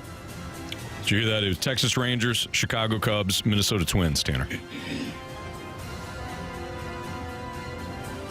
Let's do Minnesota Twins. Final answer? Okay. Yep. Question number 3. Name the team that just won the Korean Series title for the first time in 7 years. Options. Options. All right. The Samsung Lions, the Kia Tigers, or the Doosan Bears? Let's do Doosan Bears. Final answer. Or did you said the Doosan Bears? Mm-hmm. He did. Yes. All right, Tanner, last question. Happy early birthday to Hall of Famer Fred McGriff, who started his career as a member of Options. Toronto Blue Jays, San Diego Padres, Atlanta Braves. Atlanta Braves. Final answer.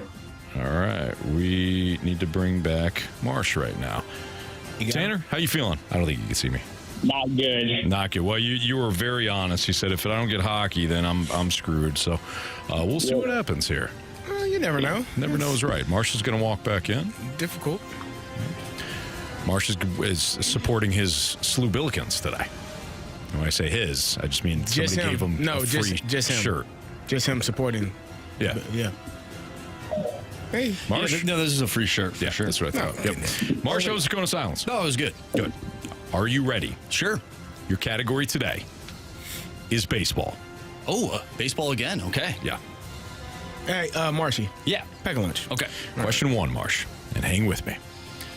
World Series hero Freddie Freeman was selected by Atlanta in the second round of the 2007 Major League Baseball draft. But can you tell us the current outfielder on whom the Braves spent their first pick that year?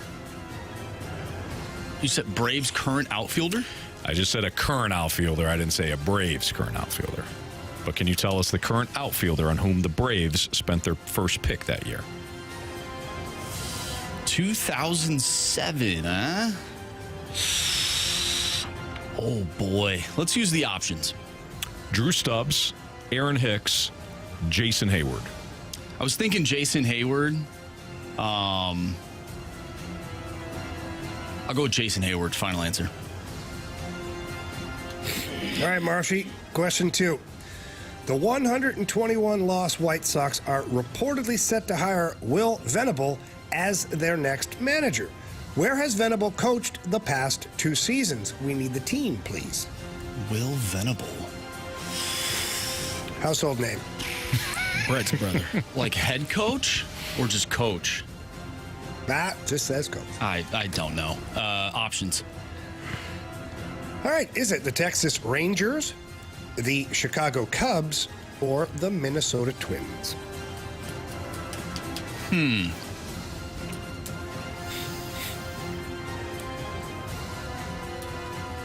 Let's see here. I'll go with the Cubs. Maybe they just snatched them from the Cubs. Final answer.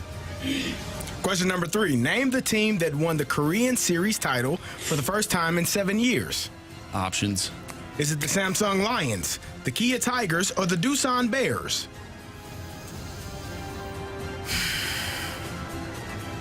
You think I know this one? Can you repeat those options, please? The Samsung Lions, the Kia Tigers, or the Doosan Bears? You know, I've heard of those other 2 teams. Let's go with the Doosan Bears. Be the first time a Bears team has won anything of recent memory. Wow. Final answer? Final answer. Happy early birthday to Hall of Famer Fred McGriff, who started his career as a member of Options. Toronto Blue Jays, San Diego Padres, Atlanta Braves. I'll go with the Atlanta Braves. Final answer. All right, boys, let's go over these, shall we? Let's do it. Are the police after Jamie right now? They are. Absolutely. Some sirens in the background. Yep, that's correct. Yeah, guys, I got to go for a couple minutes here. I'll be back in, well, I don't know. World Series hero Freddie Freeman was selected by Atlanta in the second round of the 2007 MLB draft. But can you tell us the current outfielder on whom the Braves spent their first pick that year? Marsh, you said Jason Hayward. Tanner, you said Jason Hayward. Correct answer is Jason Hayward. both of you needed the options. We have a 1-1 tie. Name the team that just won the Korean Series title for the first time in 7 years. Marsh, you said the Doosan Bears because it's the first time the Bears have won anything ever. Tanner, you also went with the Doosan Bears. Correct answer is... Of course, it's the Kia Tigers. Kia Tigers. Bears still haven't won anything in recent memory. That makes sense. Yeah. 1-1 tie. Happy early birthday to Hall of Famer Fred McGriff, who started his career as a member of... Marsh, you went with the Atlanta Braves. Tanner, you went with the Atlanta Braves. Correct answer is... Mama Rivers Blue Jays. The Blue Jays was the correct answer. Carey, score check. 1-1. 1-1. It comes down to this. At least it's not 8-1. Tanner, Marsh. No, Hey, that's tough. What? That's, Some would say impossible. yeah. quit deflecting. The 121-loss White Sox are reportedly set to hire Will Venable as their next manager. Brent's brother. Where has Venable coached for the past 2 seasons? We needed a team. You both took the options. The first time, though, the only time that you guys were opposite. Tanner, you said the Minnesota Twins. Marsh, you said the Chicago Cubs. We have a 1-1 tie. If it's the Twins, Tanner wins. If it's the Cubs, Marsh wins. Correct answer is The Texas Rangers. Walk it off. we're going to walk it off. Texas Rangers. See, he was Bruce Bochy's top assistant. So here we go. This is how it's going to work after a 1-1 regulation tie. Tanner, you're going to hold off on your answer. We're going to ask you a tiebreaker question. You're going to hold off on your answer until Marsh writes his answer down and shows us. And then, Tanner, once we go to you, you're going to have to give us your answer. Okay? Okay. All right. Closest to the pin wins. Jamie, you're on math duty. Okay. This might take a while. Here's your tiebreaker question. How many career strikeouts has former St. Louis All-Star Alex Reyes recorded? How many career strikeouts has former St. Louis All-Star Alex Reyes recorded? Now, Tanner, again, you're going to hold off on your answer. Marsh is writing his down, or at least he's thinking about it. Okay. He's thinking. At the major league level. Yeah. Okay, Marsh has showed us. I can't see it. Oh, I saw it. Okay. All right, Tanner, what's your answer? 200. Ooh. Okay, we don't need the math on this one. Okay. Thank God. Tanisha from the Snake Pit just asked, has Marshy ever been in the penalty box? I have. He has once. The correct answer is yes. Only once. Will it be twice? I don't like this. Did I just Scott Hansen things? Oh! I just felt that wherever he is. How many career strikeouts has former St. Louis All-Star Alex Reyes recorded? Marsh, you wrote down 123. 123. Tanner, you said 200. Carey, correct answer is 177. Ow! Tanner. You have chosen wisely. Congratulations, Congrats, Tanner. The Tanner. Snake Pit was behind you. They were excited, and they're going to be fired up because you just got yourself a Gauntlet victory, and you're going to be back tomorrow. Congrats. All right. Thank you. Good job, Tanner. I'll call you tomorrow, buddy. All right. Thank you. You're welcome. Nice. Now, here's a real question. Who's going to run the board? I don't know because I don't think Mike Ryder's here. I'll get you guys live. Yeah, and then you're going to have to... And then you just come back over. Let me know when you're done. And then I'll hit the button and we'll go to break. There you go. Sounds like a plan. Anthony, Yeah. you know enough about it, Anthony. You know, Jamie, last time I ran a board was 2006. Ooh. That's like riding a bike. Yeah. It's All definitely those not. buttons don't mean anything. I don't know. I don't think. And it was in Detroit. So, yeah. Tough loss. Those were hard questions. They were. They were. Yep, they were. Those were hard. Is Piddle still around there? I don't know. He might be. Jackson is still around. Yeah, You know, He he's does been linger begging. around. Should I text him right now? Yes, he's Text been Jackson. begging He to was. get I just saw him last break. into the fast lanes. Called here. up to the fast lane. There you go. Yeah. Do a segment. Let me- One segment. Let me text Jackson Burke real quick. And Jackson Burke. Forget the T's. All right. Well, we were going to play your Blues grievances. We're not going to do that because Tanner just sent Marsh to the penalty box here. So why don't we? You know what? We'll do a segment. So the Blues are obviously in a retool, as we know. How difficult is it to gauge how your team is performing in a retool or a rebuild when you don't even have your intended roster? That's next on 101 ESPN.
If you're looking to accessorize your vehicle, please head over to Pure Performance. They are your one-stop shop for all aftermarket modifications. And one thing I can tell you about Pure Performance is they do unbelievable work as well.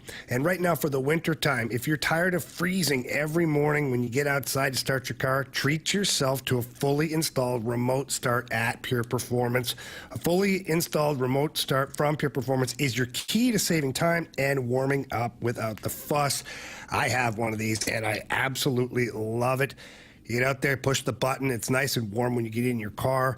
It really beats those cold winter mornings. And if you're looking for anything else, leveling kits, light kits, running boards, head over to the showroom. It's 25,000 square feet, and it has everything that you want for your vehicle and so much more. When you get over to the facility, too, located right off of Highway 70 in St. Peters, please ask for Shelby or Caleb. Tell them that Jamie Rivers sent you in. They're going to take great care of you. They're going to make sure that you get exactly what you're looking for, and then they're going to hand you off to the technicians who do an incredible job. When you pick up your vehicle, you're just going to love it. You're absolutely going to love it. So please do yourself a favor. Get over there in person. Check out everything. But if not, at least get there online. Visit them at pureperformance.com. That's pure, P-U-R, performance.com.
Fastlane on 101 ESPN. Jamie Rivers, Carey Davis, Anthony Stalter. Andrew Marsh is on his way now to the penalty box, but first he's setting up the one and only Jackson Burkett, who steps up. Wow. He's been called up to the fast lane. He's been begging to get on the fast lane, and we've given him the Heisman more times than not. But today is his day. He was in the building. Jamie, this is why you stay late. This is why you do all them push-ups, right? This is why you stay locked in, you stay ready, because at some point, you can be called in. Well, the best ability is availability, Absolutely. And our guy Piddles was available today. Jackson, how are you, man? I'm feeling great. I mean, this is really an honor. It's been a long time coming. Overdue. That's what I hear. That's what I hear. I hear people saying it's overdue. Why hasn't he gotten a shot yet? It's interesting, though, when you open up the board in the morning and then come back in at 4:22 That's how much. But that's we're grinding, Jamie. We're grinding. Is my mic? Yes, you are. James. Your mic isn't even on. No. Yep. Oh, are we good? Yeah. Yep. So there we go. Here I am. So Marsh is now in the snake pit. This is the worst punishment. It's awful, isn't it? It's terrible. I can't hear anything. Nope. I'd rather get shot in the butt, guys. Mm-hmm. Really, Margie? Actually, yeah. No. Okay. No, that actually hurts. You can't say stuff like that around Jamie. Okay. No, you can't. No, Anthony, What? grow up. Well, I have. Grow up. Ish. Okay. All right. Is it easier or harder to gauge your team during a retool or rebuild when you don't have your intended roster? Now, Marshy, you pitched this segment idea to us. Yes. I imagine you had the Blues in mind. Oh, what makes you say that? Yeah, because, they don't have their intended roster right now. Yeah, I mean, Somewhat. Robert Thomas is out. Matthew Joseph is out, and I think this team is really feeling the effects of him being out, especially last night. So let me ask you this then, because I would think that it would be harder to gauge your team and where they're at during a retool rebuild when you don't have the intended roster, because obviously you're missing your guys, and it's more difficult to evaluate your talent, your roster. But you threw down easier. So why do you think it could be easier? So the way that I look at it is now that Robert Thomas is out, and he's the big name of this. You have other players that need to step up and show what they have. And if they aren't playing good enough, well, then there's your answer, right? And they're getting more opportunities now to show what they have at the NHL level, because we are in a retool. The Blues are in a retool, and it just gives these players a little bit more runway to play. Like instead of guys like Kasperi Kapanen being in and out of the lineup and whatnot. Now, because Robert Thomas is out, now because Matthew Joseph is out, like these guys have a little bit more time to really showcase what they have, and I think it answers questions more so than Robert Thomas being in there, and then you have different line combinations, and the lineup is fluctuating from game to game. What do you think, Jamie? Yeah, look, we talked about it earlier in the show, is that the guys you've brought in are showing out pretty good right now. If you look at the lineup and you look at Suter, and he's not a young guy, I get it, but he's a stopgap for this retool. He's playing very well. Broberg's been a stud, and he's played exceptional. Holloway has been really good. Matthew Joseph, big loss for sure, but he's been good. Radek Faksa, again, a veteran guy, but still part of this retool. Most of the guys you brought in have been pretty much as advertised or even better than advertised. I think that where there are some issues, I think that it's some of the core guys from last year and the year before, and I shouldn't say the issue, that's a poor choice of words. I'd say that, maybe you're not noticing them as much, and certainly not in the case of Jake Neighbors. You notice him almost every single game. So the injury, I don't know if it helps the retool, because I understand the angle that Marshy's taking with this, because you find out what you've got when you don't have that exact player in your lineup. But I think that the retool for me, I'm focusing on the young players, 27 years old and younger. That's what I'm looking at right now, because that's really what your roster is going to be. That's a core piece of your team right there in 2 years.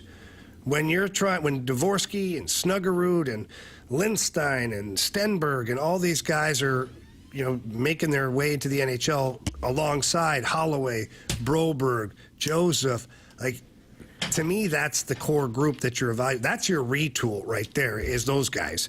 How those guys go is where this team will end up in the next couple of years. Jackson, I feel like we would be losing out on an opportunity to get your thoughts on this.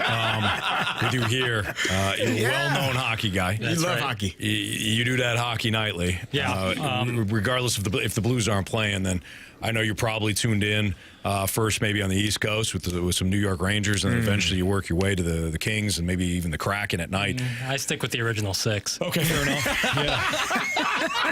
That makes more sense. You seem like he knows. And the Blues at 7, Jamie. I haven't listened to a word you guys have said. I've been reading this topic sheet for ideas to steal for my show. Well played. That's really smart. I like this grievance thing. Greasy, but smart. Yeah, and then all I hear when I hear retool is like, what can the Pelicans do until they get rid of Brandon Ingram? Speaking of which, they took a terrible loss last night. Oh my God, they were up by 20. I know. No basketball. Oh, sorry.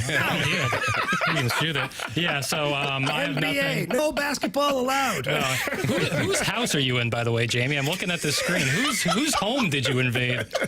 I just kicked in the front door I found somebody with good Ethernet. That's why we heard the police sirens last segment. Sconces and everything. Got sconces and artwork there. This is nice. I'm almost done. That's nice. This is the Ritz-Carlton, boys. This is nice. That's nice. That's real nice. Here. Yeah, Philly. that's real nice. I mean, I'm in a broom closet. The players in good rooms, but that's fine. Yeah, it's still the Ritz. Yeah. Pool, pond, all the same. Yeah, exactly. All right, Jackson, well done. Yeah. You survived. You stole some ideas, so we appreciate it, man. You stepped up. I didn't really know what I was doing here. Marcia was just like, can you come down here? And I was just essentially a warm body who knows how to work the buttons. Yeah. But I'll take it. You know, it's not, they don't ask how, they ask how many. There you go. Yeah, so Marsh, he lost the gauntlet today. And if you lose the gauntlet, you have to go to the penalty box where you could barely hear. Yeah. You don't feel comfortable. You're over my shoulder. Yeah. It's kind of weird It's to very see weird. Marshy back there just hanging out. Now, here's my question. Had Mike Ryder been here, would I have been called up? Absolutely. Yeah. All right, Jamie just nailed it. That was my first inclination because I feel like Marshy has probably lost the gauntlet before, and I've been here at this time, and I've never been asked. You know, honesty is just the best policy. Yeah, hey, I like that, Jamie. I appreciate that. Does it feel different than the morning?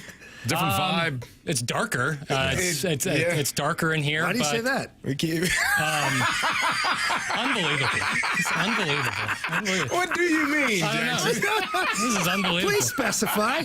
It's a dirtier workspace. I might have to add. There's trash everywhere. Really? People are eating. It smells like a locker room, but I kind of like it. I'm kind of into That's it. the vibe we were going for. I'm really kind of into it. What is it in the morning? Is it just clean, put together? You all come in. Here's the thing. You come into a studio that probably has been cleaned overnight. Yes. And this is the remnants of what everyone else does throughout the day. But we metaphorically filth it up with our nonsense. And so it's actually dirtier than it is now. But physically, I feel like there's some trash that we probably need to. I mean, We'll throw it away.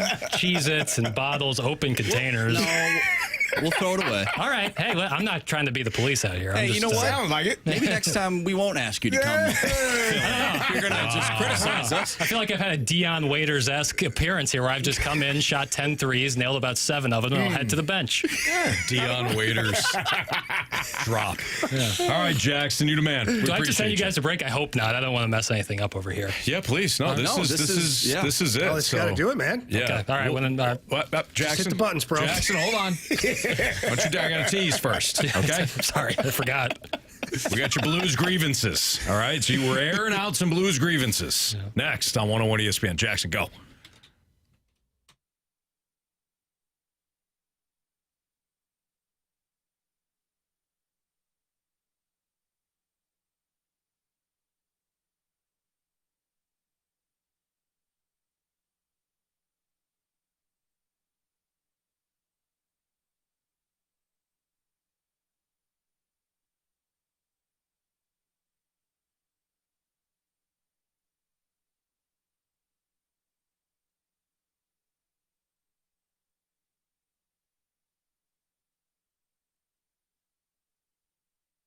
The future of cool, comfortable sleep is here. Introducing the new Sleep Number Climate Cool Smart Bed. The only smart bed in the world that actively cools and effortlessly adjusts to both of you. Sleep up to 15 degrees cooler on each side. It actively cools to keep you cool and comfortable throughout the night. Save on smart beds now during our fall sale.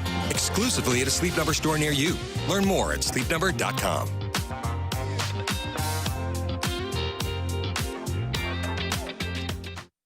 This holiday season, Capital One reminds you to give yourself the gift of 1.5% cash back with the Capital One Quicksilver Card. Can I earn 1.5% cash back on birds? Birds? What if you sent your true love 2 turtle doves plus a partridge in a pear tree? Sure, but why would anyone want that? The song was very convincing. Earn 1.5% cash back on all your holiday purchases with the Capital One Quicksilver Card. What's in your wallet? Terms apply. See CapitalOne.com for details.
Halloween comes alive at Goodwill. Find everything you need for a unique and fun costume right here. Check out lots of amazing finds from formal wear to vintage clothes and accessories. We have everything you need to bring your look to life. Hurry, Halloween will be here sooner than you think.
Rent is due, but you're stuck in a canoe. For last-minute expenses, you need a bank like BOS. They make it easy to send money from anywhere, so you can meet the moment with bold confidence. BOS. Bank boldly. Member FDIC.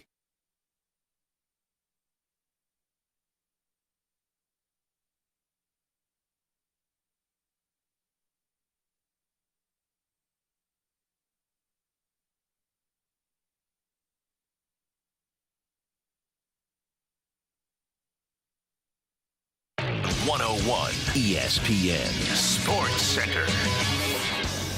I'm Andrew Marsh. It's time for the Sports Center update, driven by Johnny Londoff Chevrolet and Johnny Londoff Autoplex. The Blues fall to the Ottawa Senators last night by a final score of 8-1. They'll try to get back in the win column tomorrow night against the Philadelphia Flyers. Pregame starts at 5. Puck drop is at 6.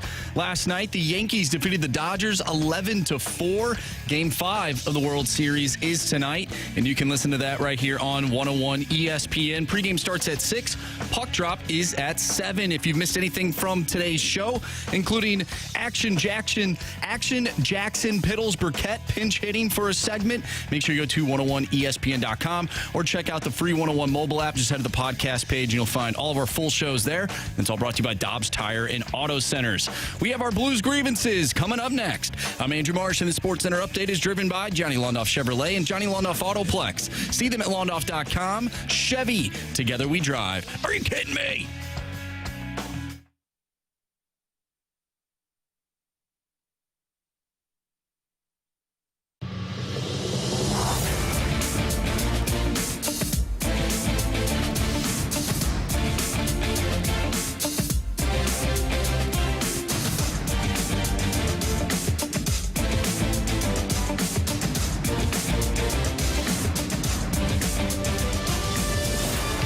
So your Blues lost 8-1 last night. Nobody's happy about it. And we're going to air out them grievances. It's a much closer game than that, though. The score didn't really get the true Carey, I've heard you say it before. Now, I'll ask Jamie because he was there, but it really wasn't. Oh. Yeah, it really wasn't. It really was that lopsided, Jamie. Okay. You were there, Jamie, so... I don't know if you guys knew, but it was the worst loss for the Blues in nearly 4 years. Just the 5th loss in the last 30 years of at least 7 goals. Why do you enjoy this? The last time St. Louis lost by at least 7 goals was January 15th, 2021, when it lost 8-0 to Colorado. Have you never met him? Yeah, he loves it. Yeah, but just when you think he's coming out of this, you know what? I apologize. You're just spitting facts. Thank you. You're not doing Mr. anything Guy. wrong. You're not doing anything. What'd you call him? Fact. I added the C. I promise. Would not call Carey fat. 1, he's not, and 2, I don't want my face rearranged. I was going to get offended for him. I'm spitting facts. You're giving the facts. Thank you. I apologize. Man, he did nothing wrong, Jimmy. They don't like it. Play better. Facts? Carey, thank you. That's because that's the facts that came up. Yeah. No, those are cherry-picked by someone who's miserable. I don't think so.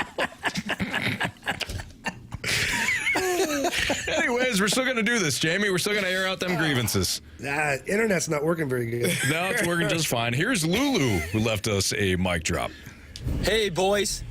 Look, I know it seems like the sky is falling after an 8-1 loss to one of the league's best in the history, your Ottawa Senators, who also have the same color concepts as my Parkway Central Colts. But look, we've had a couple tough injuries, especially to Robert Thomas. The Joseph injury, I mean, you can't tell me that didn't hurt our depth last night.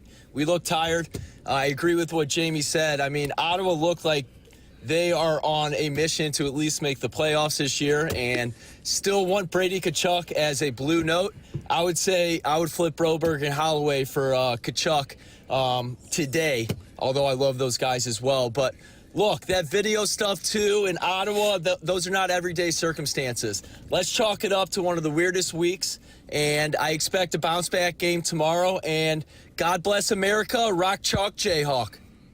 Oh, wow. Oh, Rock Chalk Jayhawk. Whoa, boy, that felt... That's went a lot of places. Yeah, I'm like, yeah, sure God did. bless America. And he's like, Rock Chalk Jayhawk. Yeah, I like it because Mizzou fans don't, so he's good with me.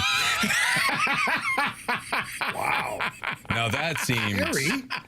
That seemed a little more... The Illini are ahead in the rankings. Just And let it shall go, stay. The enemy of my enemy is my friend. There you go. Because they had a great game too, Carey. Well, we scored. 3. 9. Oh, that's right. Sorry. Yeah, 3 field goals. 9. 9 more than other teams. So what do you say about What? That was vicious. No, it's true. It's facts. No, it's facts. Are we really selling? We got facts. Is that where we're at, though, Carey? Yeah. It's You got whumped, too, and you're celebrating 9 points? Not a celebration at all. We got beat. Illinois should put a banner up. At least we scored 9. At least we scored, is what I said. I didn't give a number. You did. Said we scored. Whatever. All right, let's hear from Kevin next. Kevin left us a mic drop to air out some Blues grievances. Yeah, I got a grievance, and my grievance is the Blues just not playing hard enough, not playing strong enough off the puck. I mean, on that first goal, or the second goal, which one of the two, I really hope Pavel Buchnevich was at the end of a shift and tired, because the lack of back checking and just gliding on the ice as the guy in front of him has a breakaway is unacceptable. If you're going to lose, fine, you lose a game. It happens. But don't go out there and act like you forgot you had a game tonight and you just woke up from your afternoon nap. Play hard. That's all we're asking for. I think that's pretty reasonable. I think it was the first goal. I saw that when it happened, and it looked like he wasn't skating hard, and then he tried to skate a little bit harder. But, I mean, Jamie, you weren't here. Talking about the Booch Daddy? Yeah. You weren't here earlier this week. Great. You weren't on. And I said, I'm staying even keel this year. These two got upset with me, but I'm not going to get too high or too low. That's why I said the game score yesterday is a little bit not indicative of the play because, it's just a loss. Wait, you agree? Wait, hang on. No, hang on. I agree with the same. I want to back it up a little bit. Okay, go ahead. So, Carey Davis is going to keep it even keel. Thank you. That's almost my word. Jamie, almost word for word what I said. That's my goal. Might be more of a challenge than what the Blues are going through. I'm working on it. I'm because if I weren't, I would be livid today. I made this decision. I must have had foresight. I saw it. Just stay even keel. It's coming. Okay, it might, but as for now, we're good. The volcano will erupt. Well, he redirected that to the Ravens wide receiver group. I did. And the jugs machine. Yeah, Gotta get on those right. jugs. He redirected it. You're right. Okay, you might be right. Yeah, he Trojan horsed it somewhere else. You're right. All right, let's hear from Nick next. What was your question? No question, just airing out grievances. My only Blues grievance this season is Blues fans currently. It's a 500 team, 10 games into the season with 3 major injuries so far. They're still playing relatively well outside of 1 or 2 games. This was never going to be a guaranteed playoff team or a cup contender. I think people need to kind of be a little bit more realistic about where they are and what this team is, and that they actually really haven't been playing that badly. And if nothing else, it's a lot more fun team to watch this year than last year. Like just Broberg and Holloway and Joseph alone, like that Joseph line has been actively fun to watch every game. So I think people need to chill out a little bit.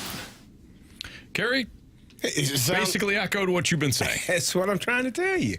Stay even keel. I liked his comments. Yeah. I liked it.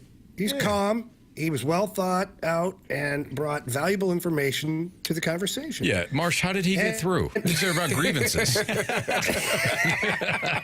it didn't have to be exactly about the Blues. He said it was about the Blues fans. A little listener on listener crime. Okay, yeah, all right. We'll allow it. So I think he brought up a good point, though, is like, I know we're all, man, St. Louis sports fans are just craving a contending team right now. And I'm not just talking about Blues. It's been a rough couple years. The Cardinals missed the playoffs 2 years in a row. The Blues missed the playoffs 2 years in a row. City SC has a great first season. Then they got knocked out of the playoffs immediately. They don't make the playoffs the next year. So I understand that sports fans in St. Louis in general are kind of chomping at the bit for a team that they can really get behind, that they think is a contender. But I do feel like the Blues are headed in the right direction. You know, you look at some of the moves Army's made, and you're going to have some nights where the game just doesn't go your way. But overall, I think there are some things, I think there's lots of things to be excited about when it comes to the Blues. And we'll see what the Cardinals do. It looks like they're headed down the same kind of path as the Blues, and we'll see what they're able to do as far as, you know, bringing in more young talent or developing young players and making their team more exciting. Hopefully they have 2 or 3 more Mason wins in the pipeline, and that thing, you know, that changes a lot of things. But yeah, I think we have to be aware that this team is better than is in a better spot now than what it was last year. But there's still going to be some bumps in the road. Yeah, well said. Well said. A little too practical for me, but well said. All right, Courtney's got the... Oh, I'm sorry I wasn't miserable enough for you. Let's hear from Courtney now.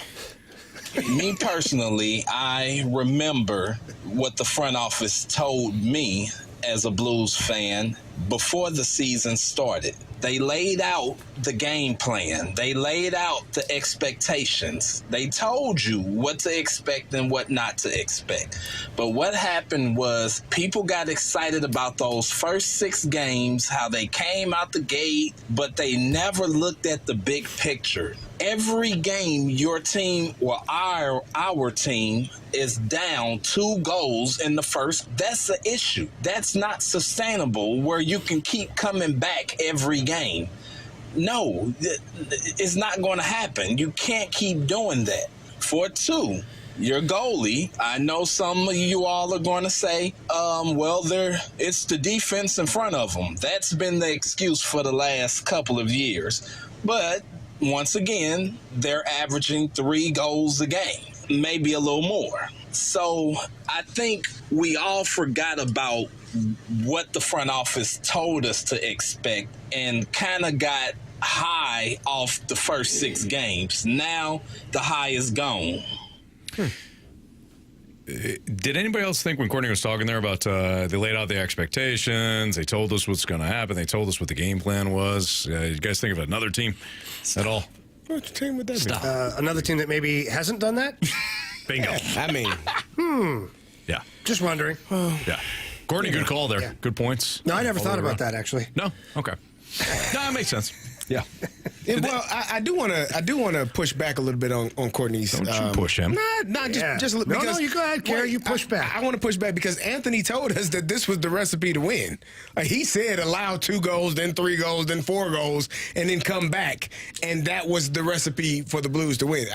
And you and I, Jamie, you know, you're the hockey guy. I'm sort of the hockey guy. We both said, Anthony, that doesn't sound like a good idea. But he was adamant and pushed back against us. No, this is the way.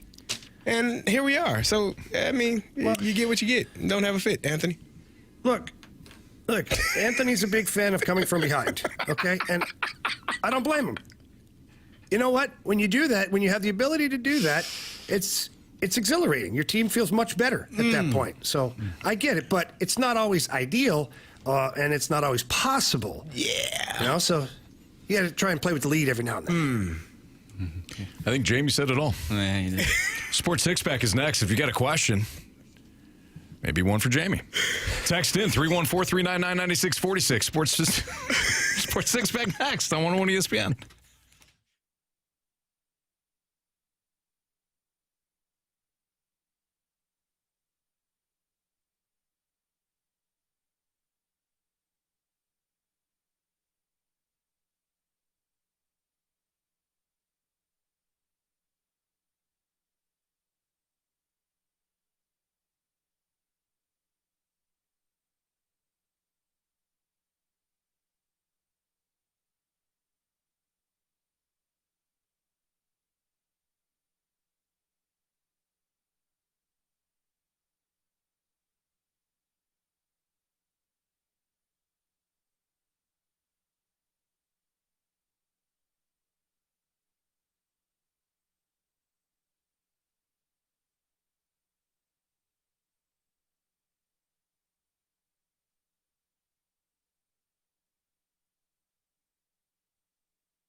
All right, fellas, if you are experiencing some fatigue, low energy, maybe weight gain, muscle loss, mood swings, irritability, all of these things are signs of low testosterone.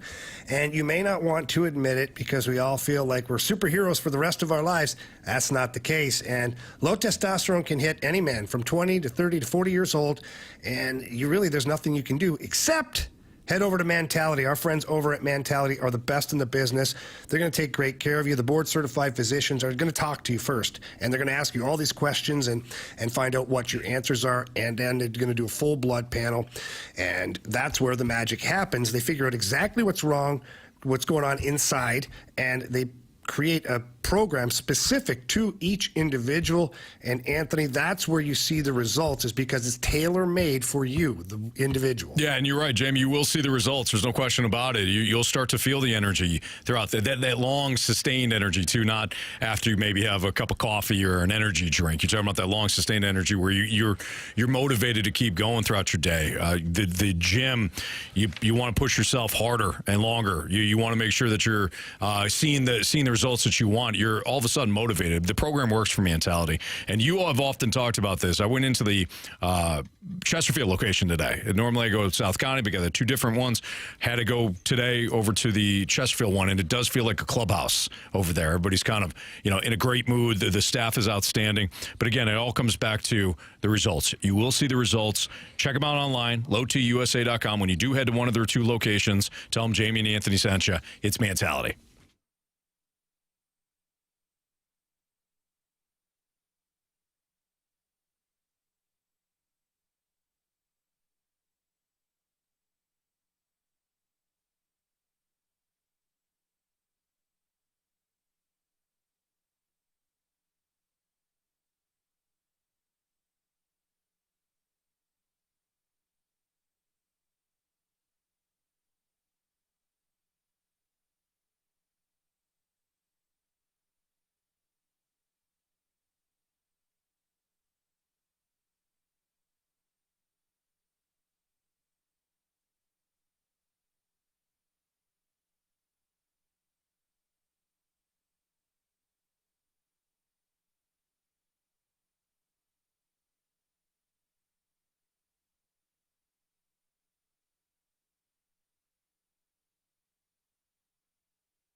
the question. It's time for the Fast Lane to answer your sports questions. I want to ask you a bunch of questions, and I want to have them answered immediately. Asking me all these weird questions. Answer the question. Answer the question. Answer me! The Sports Six Pack is brought to you by Paramount Men's Medical Center. Suffering from ED or PE? Your first treatment is free at ParamountMen'sMedical.com. Part one of the Sports Six Pack now here in the Fast Lane on 101 ESPN. Jamie Rivers, Carey Davis, I'm Anthony Stalter. Appreciate you listening throughout the course of this show today. March, what do we got for question one? Question number one. Anthony, we know that you have a ton of power. You can home runs? No, not home runs. Oh, Even though you did do pretty good. You did do pretty good in the home run derby. Yeah, exactly. Yep. That's not Thanks. what I was talking about. Okay. I was going to say that you have the power to influence sports games. Sure. Based on who you pick. From the 636, if you had the ability to wipe out all of one team's championships, which team and fan base would you punish with your almighty power? Yeah, Dodgers. Really? Yeah. Patriots for me. That's not a bad one. Nope. Jamie? Looks like we may have lost them. Maybe the Cowboys. Get them back.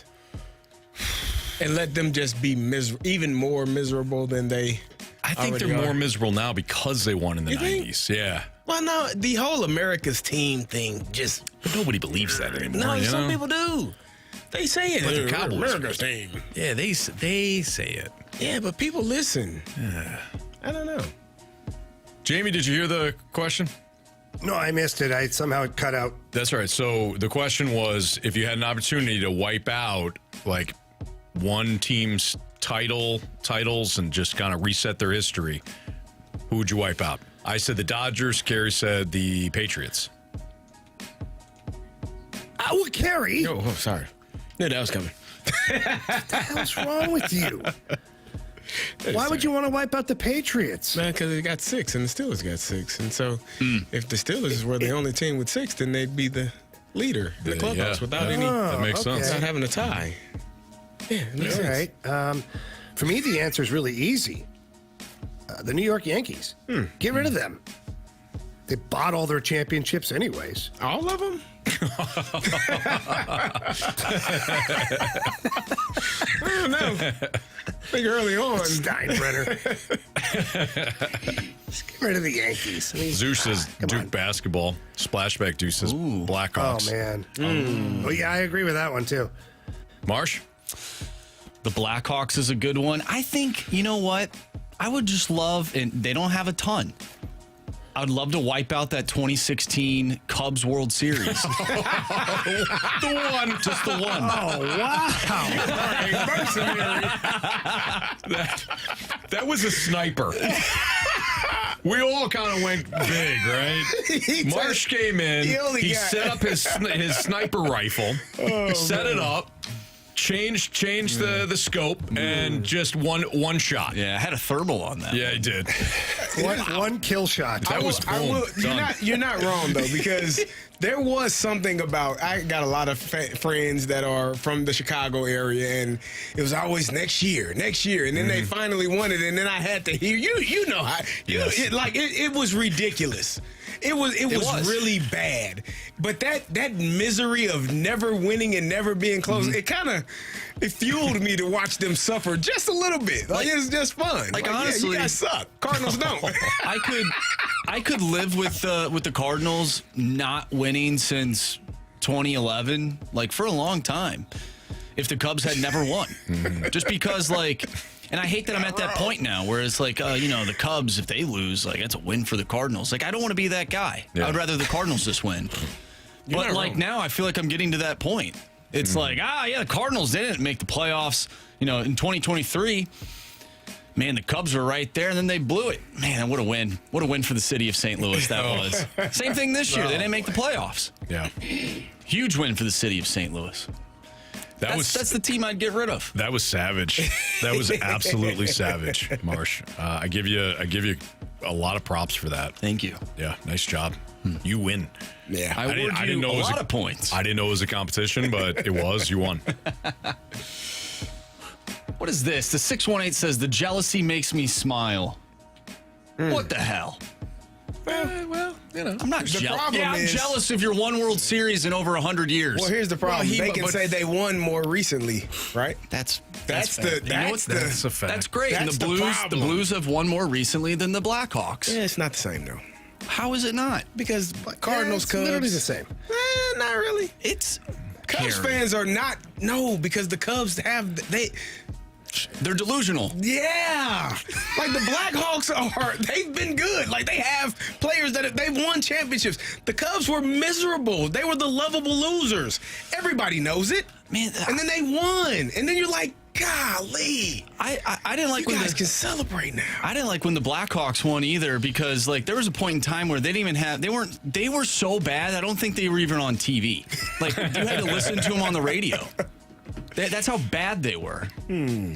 Well, that radio's great, though. I mean, radio is great. Right? It is Somebody outstanding. on the radio, there's often a connection there. You should listen know? to And the I think you should radio. listen to the radio All day. Especially from 2 to 6. There's no doubt about it. Yeah. All right, we'll continue our Sports Six Pack right here on this radio station next.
It's time for the Fast Lane to answer your sports questions. I want to ask you a bunch of questions, and I want to have them answered immediately. Asking me all these weird questions. Answer the question. Answer the question. Answer me! The Sports Six-Pack is brought to you by Paramount Men's Medical Center. Suffering from ED or PE? Your first treatment is free at ParamountMen'sMedical.com. 5:04, your time check is brought to you by Clarkson Jewelers, an officially licensed Rolex jeweler, with Carey Davis and Jamie Rivers. I'm Anthony Stalter. Andrew Marsh, continuing our Sports Six-Pack questions. Question number 2. All right. From D636, I don't know if you guys are readers, but what is the best sports book you have ever read? Oh, I don't know if I read many sports books. I do read. I don't know if I read many sports books. Maybe when I was a child, like Jackie Robinson book. But I read. Go ahead, Carey. Or Jamie. Go ahead, Anthony. No, it's Jamie. Go ahead, Anthony. I haven't seen you in a while. Sorry, I forgot who we were. No, I know. Yeah. Clearly, you haven't seen me in a while if you're calling me Carey. Yeah. Yeah, I get confused. I read the book on Saban, which was excellent. I read the book. One of my favorite books is called Blood, Sweat, and Chalk, which is kind of the history of like the way football systems and schemes were invented along the way. Trying to think of some other ones. Go ahead, Jamie. I read a book. It was Bob Probert's book. It's called Tough Guy. And it just brought you behind the scenes as, the battles he had both on the ice, off the ice. And I thought it was a pretty good book. It was very eye-opening. So that's one I remember quite a bit. I'm trying to think. There's a couple other ones I know I've read, but I can't remember what the hell they were. So there's that. Yeah. Not necessarily a sports book, but I read O.J. Simpson, The Run for His Life, the one that the TV show, the FX series is based on. That was I thought you meant incredible. Like on the field. What? No, not on the field? No. Oh. Yeah. What? Yeah. Okay. No, that was he was accused of murder. Jamie, double murder. He's found not guilty. And then he ran. Really drove with his buddy A.C. Cowlings down the L.A. freeway. It's amazing that there was no traffic going on. Oh, they stopped traffic. Yeah, they stopped. Yeah. They peeled off. Everybody. I do remember, I'm looking it up now. Never Die Easy was a Walter Payton book when I was younger. I love Walter. That's a good player to follow. Yeah. I read a book called The Making of a Miracle. It was Mike Eruzione's book. Ah, nice. Yeah, it's really good. But there's things in the book that don't match up with the movie. What the French toast? Yeah. And not that it ruined the movie, because the documentary. Yeah. Not that that's, didn't ruin that for me, because it's an incredible. What happened? Well, Anthony, there's just certain things I don't want to spoil anything. The movie or the book? Sorry, the doc or the book? Did the what happened in real life? Did the Americans not win? They did win. Okay. No, that's right in the documentary. We'll just leave it at that. But like some of the better scenes in the movie, like maybe they were fudged a little bit Did to Herb make Brooks it more. ever say, but not tonight? I'm sure he did. Okay. All right. But like, the again. Never happened? Well, it did, but it didn't happen in the way that the movie portrayed it to happen. Did he just say it once? Anthony, I don't know. It's been a few years. I can't really remember that long ago. You But I know dropped it his happened. bomb on us, and then you just want to walk away. I'm just saying, go read the book. I actually have it. If you want it, I'll give it to you. No, I'm okay. Okay. I'd rather just believe that Herb Brooks said again 14 times. And then looked at everybody and said, who do you play for? Yeah. Yeah, I don't know if that actually happened. That's tough, man. No, it's horrible. It's absolutely horrible. That was another one I thought of. Relentless. Tim Grover. He was Michael Jordan's trainer. And he talks about like the mindset of and work ethic and like just what drove him to be what he was. And it's kind of crazy, but it's good crazy. Good. Anthony, have you ever read George Kissel's book? It's only one. I asked Schilt for it. Yeah, it's only one copy. And he told me, I don't think so, Brandon. And no. So, yeah, that was tough. Question number 3. From 618, what is the best player nickname in sports? Ooh, best player nickname in I mean, there are a lot of names. The Answer was always fun to me, like Allen Iverson. The Answer. Yeah, The Answer. that was good. Like Mamba. Like, you know. Are they mostly basketball? The Greek Freak? Yeah. Many football players have good nicknames. Prime time. I think it's got to be He Hate Me. He Hate Me was a He good Hate one. Me. Yeah. That was good. What about Sugar? What? The great one. Sugar. The great one is pretty self-explanatory. Yeah. Yeah. Yeah. I'm trying to think of some of the funny. I wish these questions would be great to get pre-order these questions and then let me go through my Rolodex. We're and like see the about worst some of to ask these questions to. especially who, me or us? Us overall. Yeah. Refrigerator Perry. That's a great The fridge was good. Yeah. That was from Cat day Dad 8. Gamer says Ocho Cinco. All day AP. Ranthony Stalter. Ranthony. Well, that's always good. Yeah. I like I don't know. obscure, like Vinny the Microwave Johnson. He used to play for the Pistons. Yes. Just heat up quickly. Yes. Shoot the lights out. The best nicknames are ones that have nothing to do with the guy's name at all. Like it's a separate nickname. Yeah. You know what I'm saying? Well, wasn't Chuck Person the rifleman? I think so, yeah. These are all that's a basketball TV players. show, I thought. Oh, Muscle Hamster. Yeah, that was Doug Martin. Doug Martin. Tampa Bay Buccaneers. The Buccaneers running back. Okay. Yeah, he had about 5 years. Zeus has got a good one. Gary Payton, the glove. That is a good one. Benny the Jet Rodriguez, MD 2020. Benny the Jet Rodriguez. Some say he's lost this time. You know, if I got my wish and I eliminated all the Dodgers, that Benny the Jet's done too. Doesn't have a career. He never stole home plate. So that's be it. I love this text from the 636. Going back to the books, this is what this says. Hate to be serious on here, but almost any of those John Feinstein golf books are really good. Hate to be serious on here. Well, no, that's good. That's a good. I think that's great.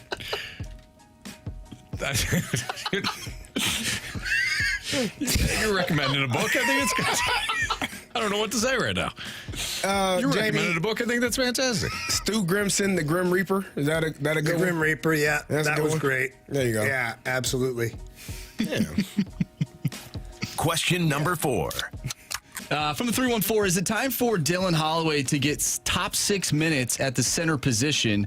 It's his natural position, and I think he's looked better at center than on wing. Yeah, so I said this on the broadcast last night is I don't think the Blues have like first line, second line, third line right now because Holloway, that line is playing very good. And if you look at the minutes, like some of the minutes are on a couple of those guys are higher than, you know, what Brandon Saad is playing on the second line. So right now it's by committee, but yeah, I've liked him a lot at center ice and he's contributing. He scored a goal and he almost had another opportunity to score a goal. He's creating offense. He's finishing his hits. I'm a big fan of Dylan Holloway right now. And if Drew Bannister were to change things up and put him up in the top 6 role, maybe, you know, put him up. I would kick the tires on playing Holloway in between Kyrou and Buchnevich and have Buch back on the wing and see what that looks like for a game or so. I don't know. I like what I've seen, so I would be all for it. Question number 5. From the 314, how would you, as a parent, handle other parents being overly competitive in kids' sports? Well, as long as they're not. As long as they're not cursing and things like that, and they're kind of, you know, taken away from the kids' experience, then I think you got to let them be competitive. I think that's on the coach.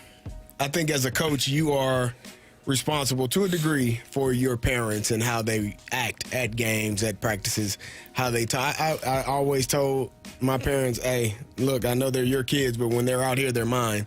So you can't talk to them. Yeah. Like you're not coaching them. You're not on the staff. You can't, because you could be giving them conflicting messages of what we're trying to get accomplished. Sure. So, be respectful. Don't, talk bad to your child. That's my child. I don't care. That's not helping. So I do believe it's on the coach to, step in and say, hey, we got to be better in this area. Yeah, I've had certain situations, obviously, as a coach, and I agree with you, Carey. It's pretty easy to toe the line when you're the coach because you control ice time or playing time or anything, opportunity for the kid. But I've had a couple of situations in the last couple of years where I've just been a fan at a hockey game and turn around and looked at people and be like, you do realize they're 11 years old, right? You do realize they're playing a recreational sport. There's not one scout here. Like, we're going to be okay here? You going to be all right? Because one, you're driving me crazy, and two, my eardrums are hurting right now. Enough. Yeah, I agree. Just a little assertive, that's all. Definitely. Question number 6. Jamie the 636 wants to know what's going on with Jordan Kyrou. Well, he's leading the team in scoring. Yeah. Is that not good? That's good. Not good anymore? I don't think that's what he's talking about, though. 0 goals in 9 games? Is that what it is? No. Do you want me to handle this one, Jamie? No, I got it. All right, buddy. Unless you want it. You want the ball, Anthony? Well, listen, Jamie, I've got a theory on this. I would love to hear this. You know what? Now you've piqued my interest. Go ahead. You go back to that Seattle game when he didn't get the hat trick and everything was falling apart. I knew I shouldn't have let you. You got to bury it. You got to bury it at that point. You got to take the knife, jam it through their eye, into the brain, and kill him. And he didn't. Yeah. So. No, he didn't, Anthony, clearly. Here's what I'll say about Jordan Kyrou here in the last handful of games. Removing last night from the equation, and I'll get to that in a second, is Jordan Kyrou, after he scored the goals quick early in the season, he started looking to pass the puck every single time that he was in an area to shoot. Don't know why. He's a 37-goal scorer himself. He should probably shoot the puck. So he got away from shooting the puck, which, is not good when you're supposed to be a goal scorer. Now, last game in Ottawa, oddly enough, the team doesn't have a good game, but I thought Jordan Kyrou had one of his better games as far as creating offense, shooting the puck, driving to the front of the net. If we could see a little more of that version of Jordan Kyrou, I think he gets back on the score sheet relatively soon. So I'd like him to shoot more, and I think that would solve a lot of problems. All right. It's Fastlane on 101 ESPN. We got the Stalter / Fastlane Stackup top 10 NFL teams. And I'm sure these guys are all going to take the Lions first because they don't respect the Chiefs. Well, I do. I'll tell you why next on 101 ESPN.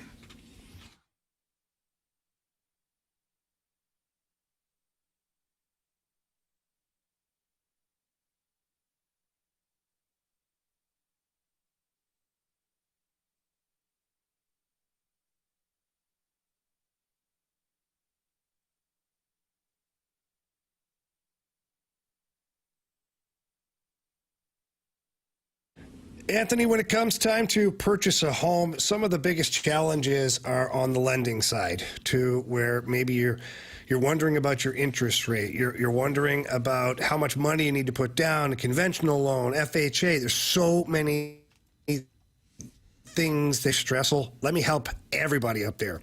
Call our guy Stewie. He takes the stress right out of it. I just went through the entire process with Stewie, and from the very first moment of being pre-approved until we get to the closing table, it was silky smooth. Him and his team do a phenomenal job of guiding you the right way, answering your questions, coming up with great ideas, solving problems as they might occur.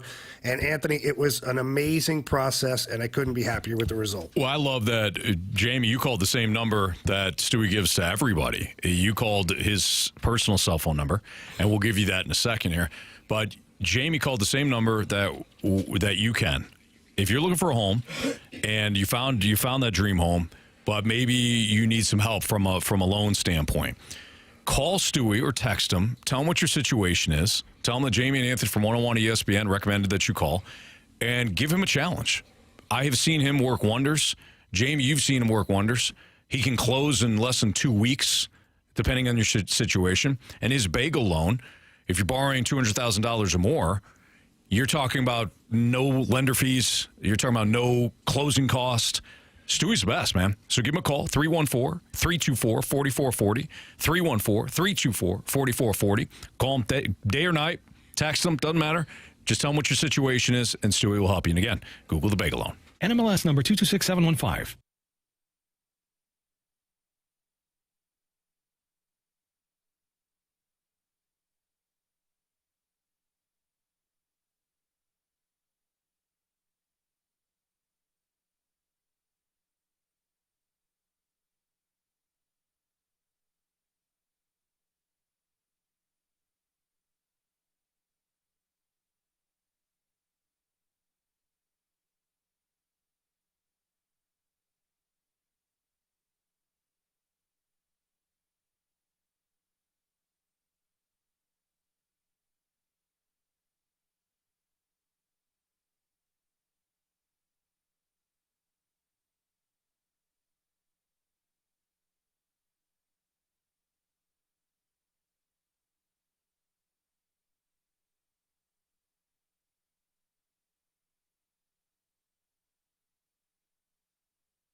Oh, Sean McVay has the best playbook. Oh. Stalter on the fumble. Oh, my God.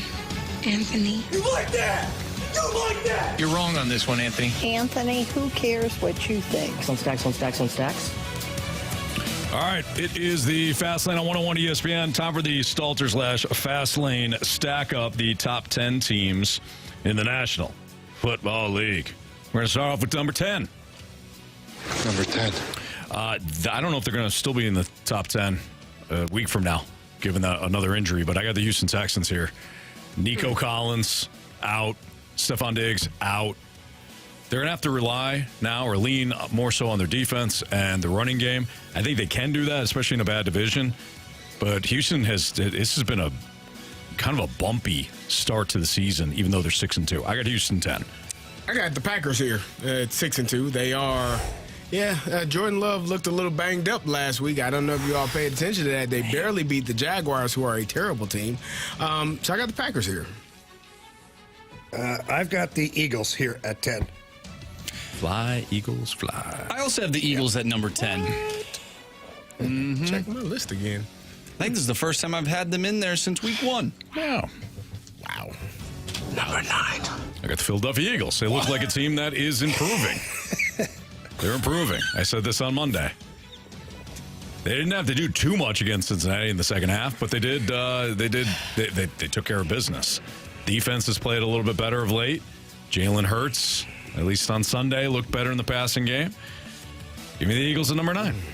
I have the Vikings at number 9. Bad loss. Wow. One loss and drop them out. What? The Rams. Jeez. Yeah, it was a bad loss. Didn't get to see them this past week, so I don't know what they're working with, what they're looking like. So, got the Vikings here. Terrible loss. I've got 2 losses in a row. Oops. Sorry. Sorry, Carey. No, you're right.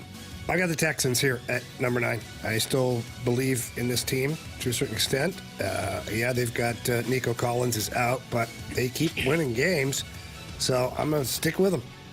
I also have the Houston Texans at number 9, and Carey, I don't really like the shade that you're throwing to the Vikings. I spent a couple seconds chanting Pittsburgh, here we go, Pittsburgh to the Super Bowl, and this is what I get for it. To the Super Bowl. I've done nothing but praise the Steelers. In fact, you'll probably be pretty happy with where I have them in this stack up. Maybe I move them down, though. But for now, give me Houston at number 9. A lot of spite going on here. Number 8. Pittsburgh Steelers. Russ has looked good. Has looked good against the dregs of East Rutherford, but he's looked good nonetheless. Steelers really haven't played anybody, but the defense is legit. Special teams is great. And we'll see when Russ actually plays a defense that is trying, how he does. But for right now, got the Steelers number 8. I have the Texans here. Again, same things you said earlier. The injuries mounting up. See if Nico Collins is back healthy and see what they look like.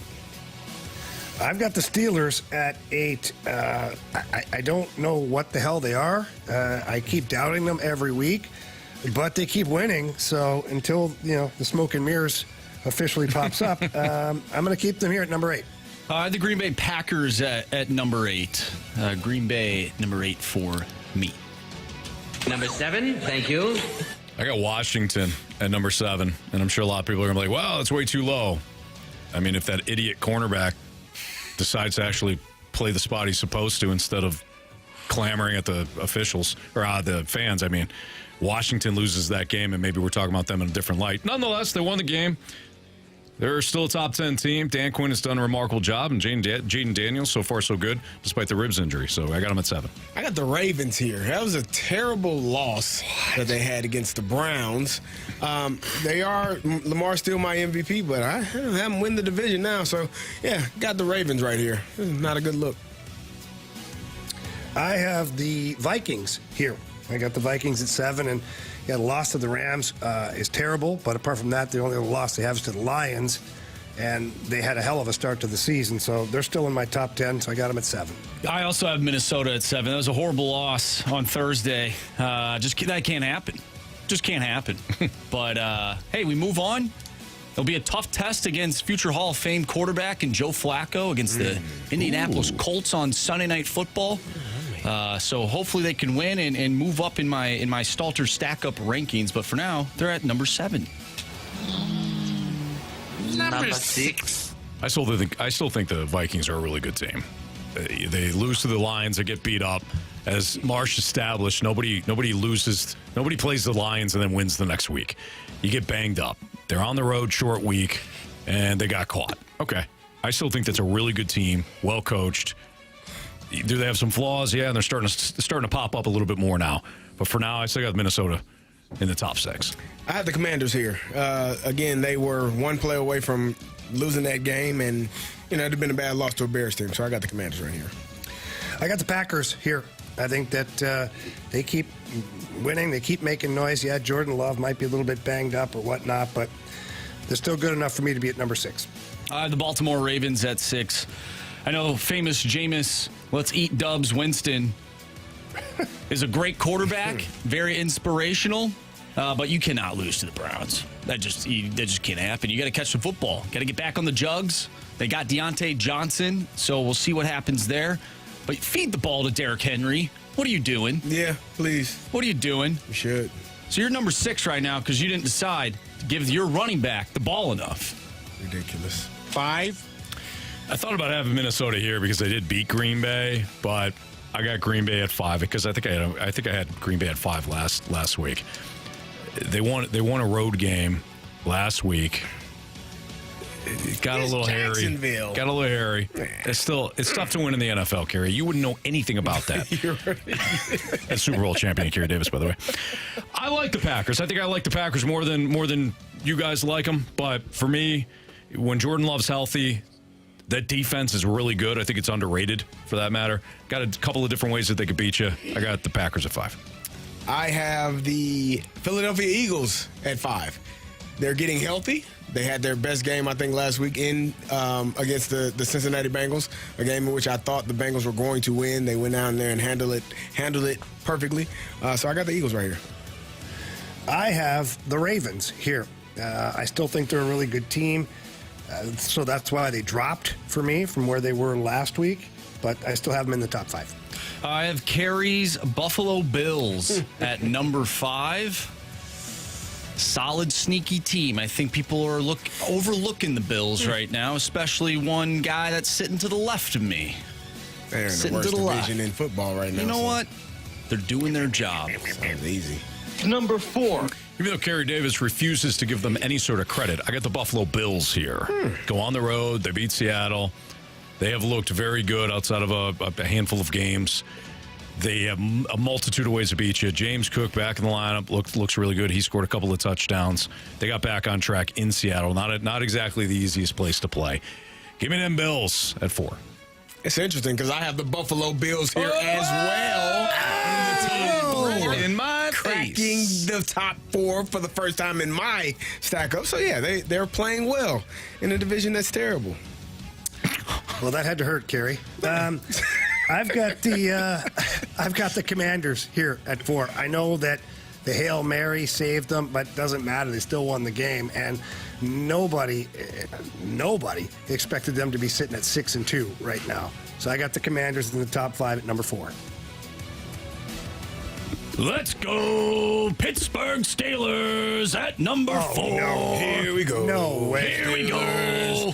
Russell Wilson, I mean, this guy, what is he doing? When he's not making Subway commercials and coming up with goofy slogans, he's winning football games. He's throwing balls downfield. Let's steal. Did you see that ball he threw? Not just one, not just two. He threw multiple, just precision on those passes. Yeah. And he is gathering the troops, and he's looking like old Russell Wilson. Yeah. Not because he's old, but he's looking like the former Russell Wilson. There you go. Number 4, Pittsburgh Steelers. Well done.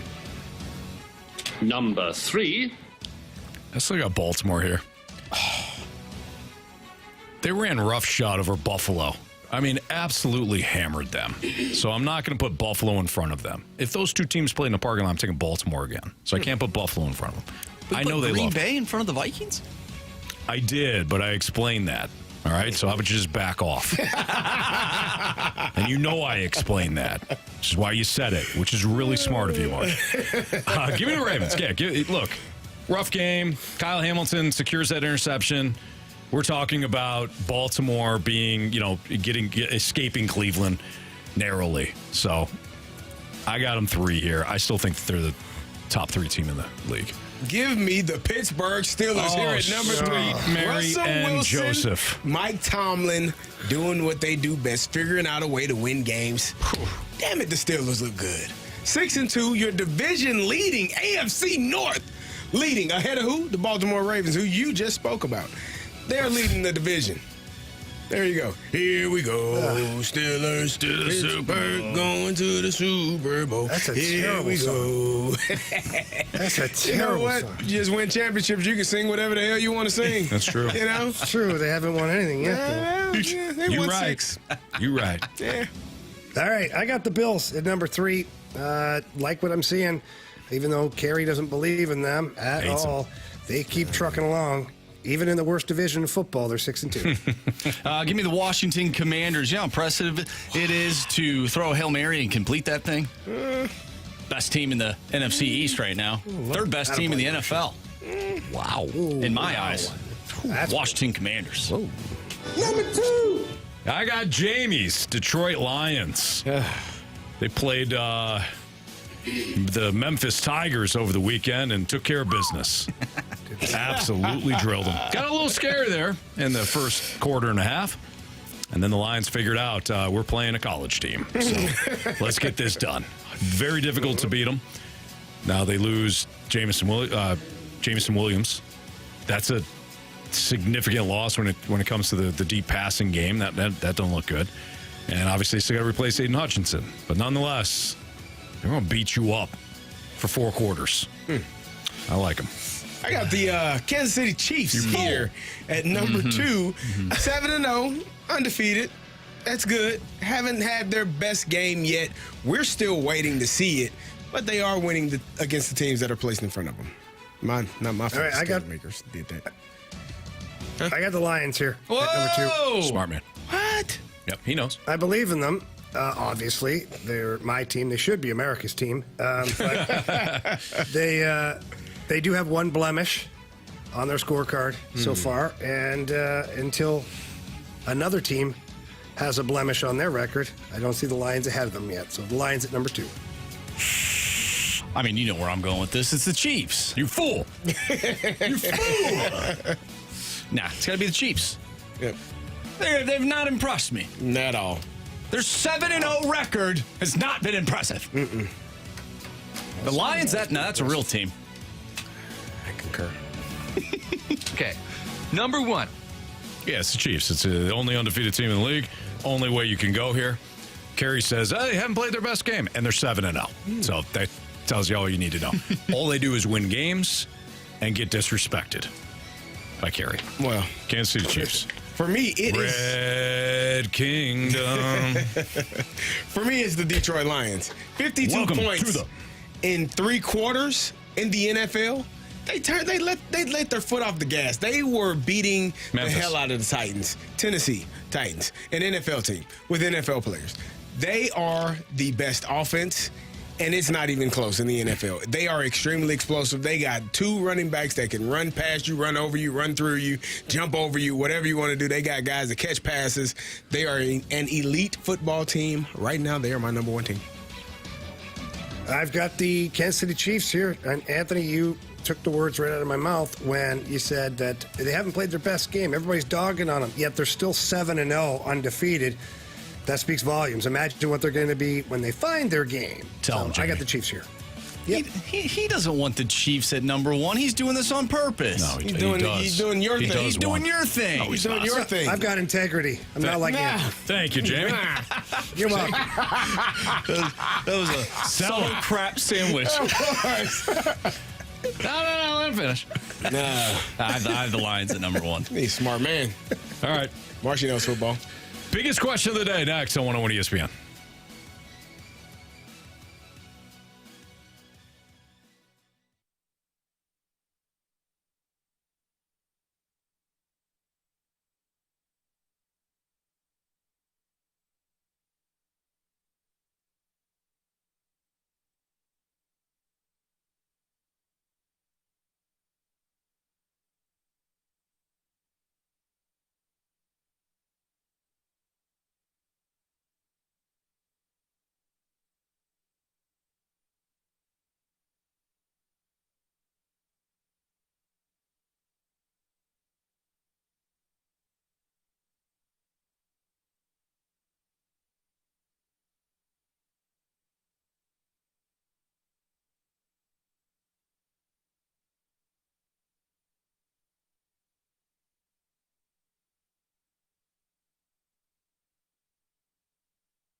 Why would you buy your next pre-owned or brand new vehicle from Johnny Londoff Chevrolet? Because the family has been in business for over 80 years. and they always give you some of the best prices that are around, and by far the best customer service in the St. Louis area. They understand that buying a vehicle should be fun. It used to be stressful, haggling and all that stuff. No, Londoff Chevrolet, they take that out of it. First of all, they have great representatives that come out and find out exactly what you're looking for, show you what they've got in stock, maybe suggest something. And the experience of buying a car from Londoff Chevrolet is fantastic. People always leave completely satisfied. And when you're in the business of selling cars, you want to make sure that people trust what you are doing. And that's what the Londoff family has done. I've been a customer for over 25 years, and I won't go anywhere else. And remember also that nobody is going to give you more cash for your trade-in than Londoff Chevrolet. That's not, trade assistance or value-added pricing. No, it's straight up cash. It's more cash for your vehicle, period, even if you don't purchase from Londoff Chevrolet. So please stop by either location. They've got the original in Florissant, Missouri, the brand new Londoff Autoplex out in St. Peters. Both of those locations have tremendous inventory, pre-owned and brand new. When you walk in, tell them Jamie Rivers sent you in. They love hearing that. And if you can't get there in person, please visit them online at londoff.com or londoffautoplex.com. Are you kidding me? Johnny Londoff Chevrolet.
ESPN Sports Center.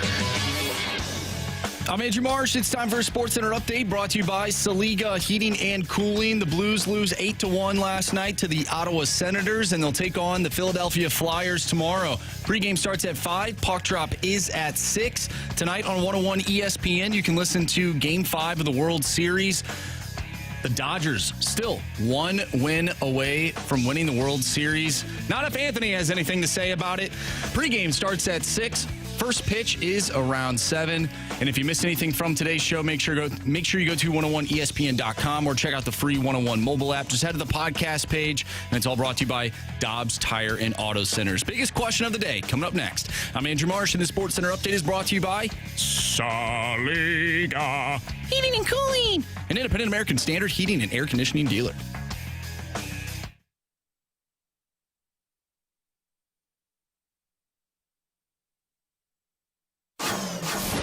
It's time for the Fast Lane's biggest question of the day. All right, you heard the man. Time for the biggest question of the day here in the Fast Lane on 101 ESPN. Jamie Rivers, Carey Davis. I'm Anthony Stalter. Marshy, go. Game 5 tonight in the Bronx. Yes. Aaron Judge, we talked about this leading into the World Series about the two big headliners, Shohei Ohtani and Aaron Judge. Depending on who wins this World Series, you look at their numbers, not what we expected to see, at least on paper, heading into the World Series. Do one of these guys have to have like a moment in the World Series to really just not solidify their legacy, but to add on to it? Like if the Dodgers win, can you really look at Shohei Ohtani and be like, well, he was the reason why they won the World Series, like specifically in the World Series? No, I'd say it was Freddie Freeman and, some other guys. Yeah. But do one of those guys have to have a moment? No, nobody will remember. Nobody, not one person will remember if Shohei Ohtani doesn't do anything in the final game, because the Dodgers will win tonight. Nobody will remember that Shohei Ohtani goes 0 for Gopher or whatever his numbers are. He'll just have a World Series champion by him. That's it. I agree. Nah, I mean they've done the regular season. They'll both be regular season MVPs, which will last forever, and one of them will be a champion after tonight. Or after the series. No, one of them, you said it right. One of them will be a champion. After tonight. It's going to be the Dodgers. Yeah. Tonight. Yeah, I agree. So here's the way I look at it is if the word world champion follows their name, you're right. People will forget the performance during the World Series. They just will. Oh, yeah, I remember. Oh, man, remember that season? Ohtani had 50 and 50, and they won the World Series. But what about the guy who underperforms and doesn't win? I think that's going to carry, that bag is heavier to carry around than 100%. Anything. Yes. Like, I know all I will remember from this World Series is how terrible Aaron Judge was. Now, if the Yankees go on to win the World Series, then you'll look at him 10 years from now, yeah, he was bad, but the team rallied, blah, blah, blah. Like, you find a way in your own head to kind of make it work. Yeah. But 10 years from now, if Juan Soto's gone because he got a deal somewhere else and somebody else leaves, and Aaron Judge is he's fine, but the team doesn't go anywhere fancy in the playoffs again, like they don't do any damage again during his tenure, that's all Yankees fans will remember is that guy choked. That guy crumbled under pressure. So that to me is the big difference maker is if your team can win the championship despite you not playing well, it will erase some of that. But if your team doesn't win and you are a huge part of the team not winning, that is going to stick around forever. Think about, so to your point, Jamie, think about Clayton Kershaw. Like Clayton Kershaw can't get it done. Then they win that fake championship in 2020, and nobody talks about it now. It's like, Clayton Kershaw. Actually his numbers weren't that bad. If you really look at it, his numbers weren't that bad. Like that's what we do. That's why I want the Dodgers to win. You don't have to want. It's just going to happen. This fake championship that you speak of. Yeah, no, it was. But when it comes to the Dodgers tonight, boys, 0.0 chance the Yankees win. There is 0 chance the fools at Yankee Stadium tonight watch their team win. Jack Flaherty is going to dominate so many faces because he can actually pitch. He knows what he's doing. He knows the art of pitching. Freddie Freeman, he's going to land one on the moon. Dodgers 8, Yankees 1. You heard it here. Oh, why have I heard that score before? Dodgers 8. Oh, Carey. Yankees win. Oh, Carey, why did you do that?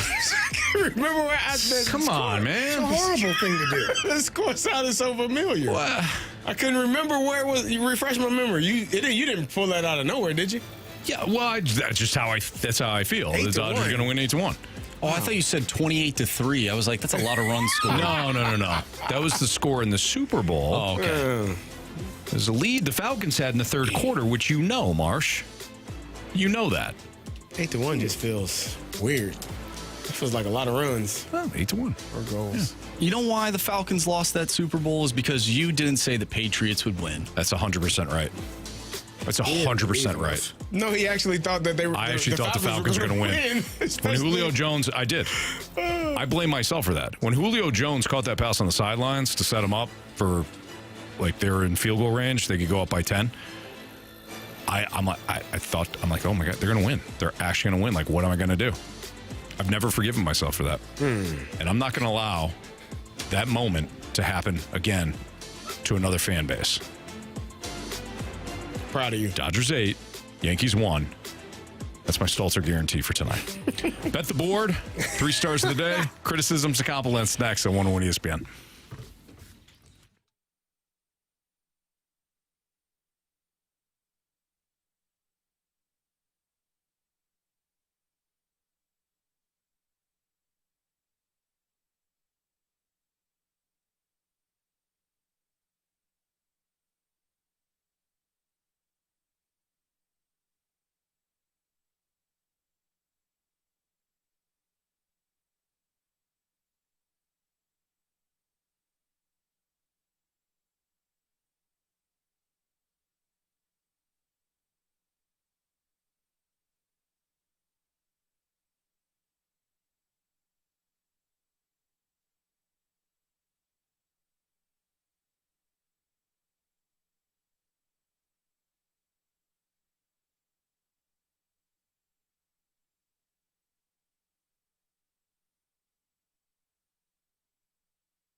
If you missed anything from today's show, you can always download the podcast available at 101ESPN.com or on your 101 ESPN mobile app. It's all brought to you by Upstire Auto Centers. Time to bet the board. What do you got, Carey? I can't read it. All right.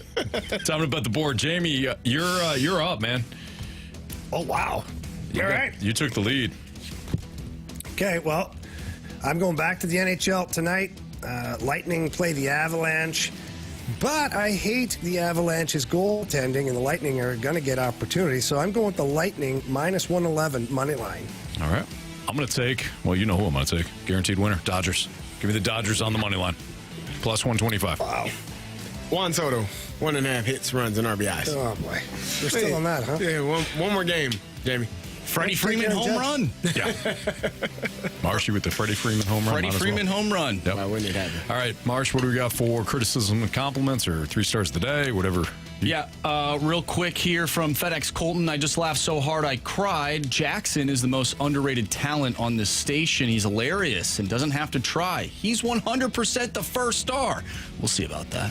Oh, Jackson with a rare appearance in the Fast Lane. In fact, the first appearance he was hilarious. he's ever made in funny. the Fast Lane. Love Jackson. He is a funny you-know-what. Mm-hmm. All right, let's get to our 3 stars real quick here. 3rd star of the day goes to Evanescence, the band. Making sure that we were able to watch the game.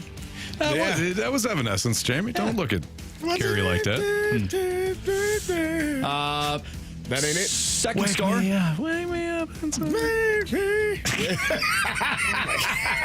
2nd star goes to the fact guy. The fact guy. Carey Davis. 1st star goes to Jackson. Jackson. Fill it in. Nice job. When Andrew Marsh got sent to the penalty box, we had to have somebody run the board. Had to call in there. And Jackson. Action Jackson. Did a good ran job. the board for us. Yep. All right, everybody have a great night. We appreciate you listening and watching throughout the course of the day. We will be back tomorrow at 2 o'clock. For Andrew Marsh and Jamie Rivers and Carey Davis, I'm Anthony Stalter. We will see you.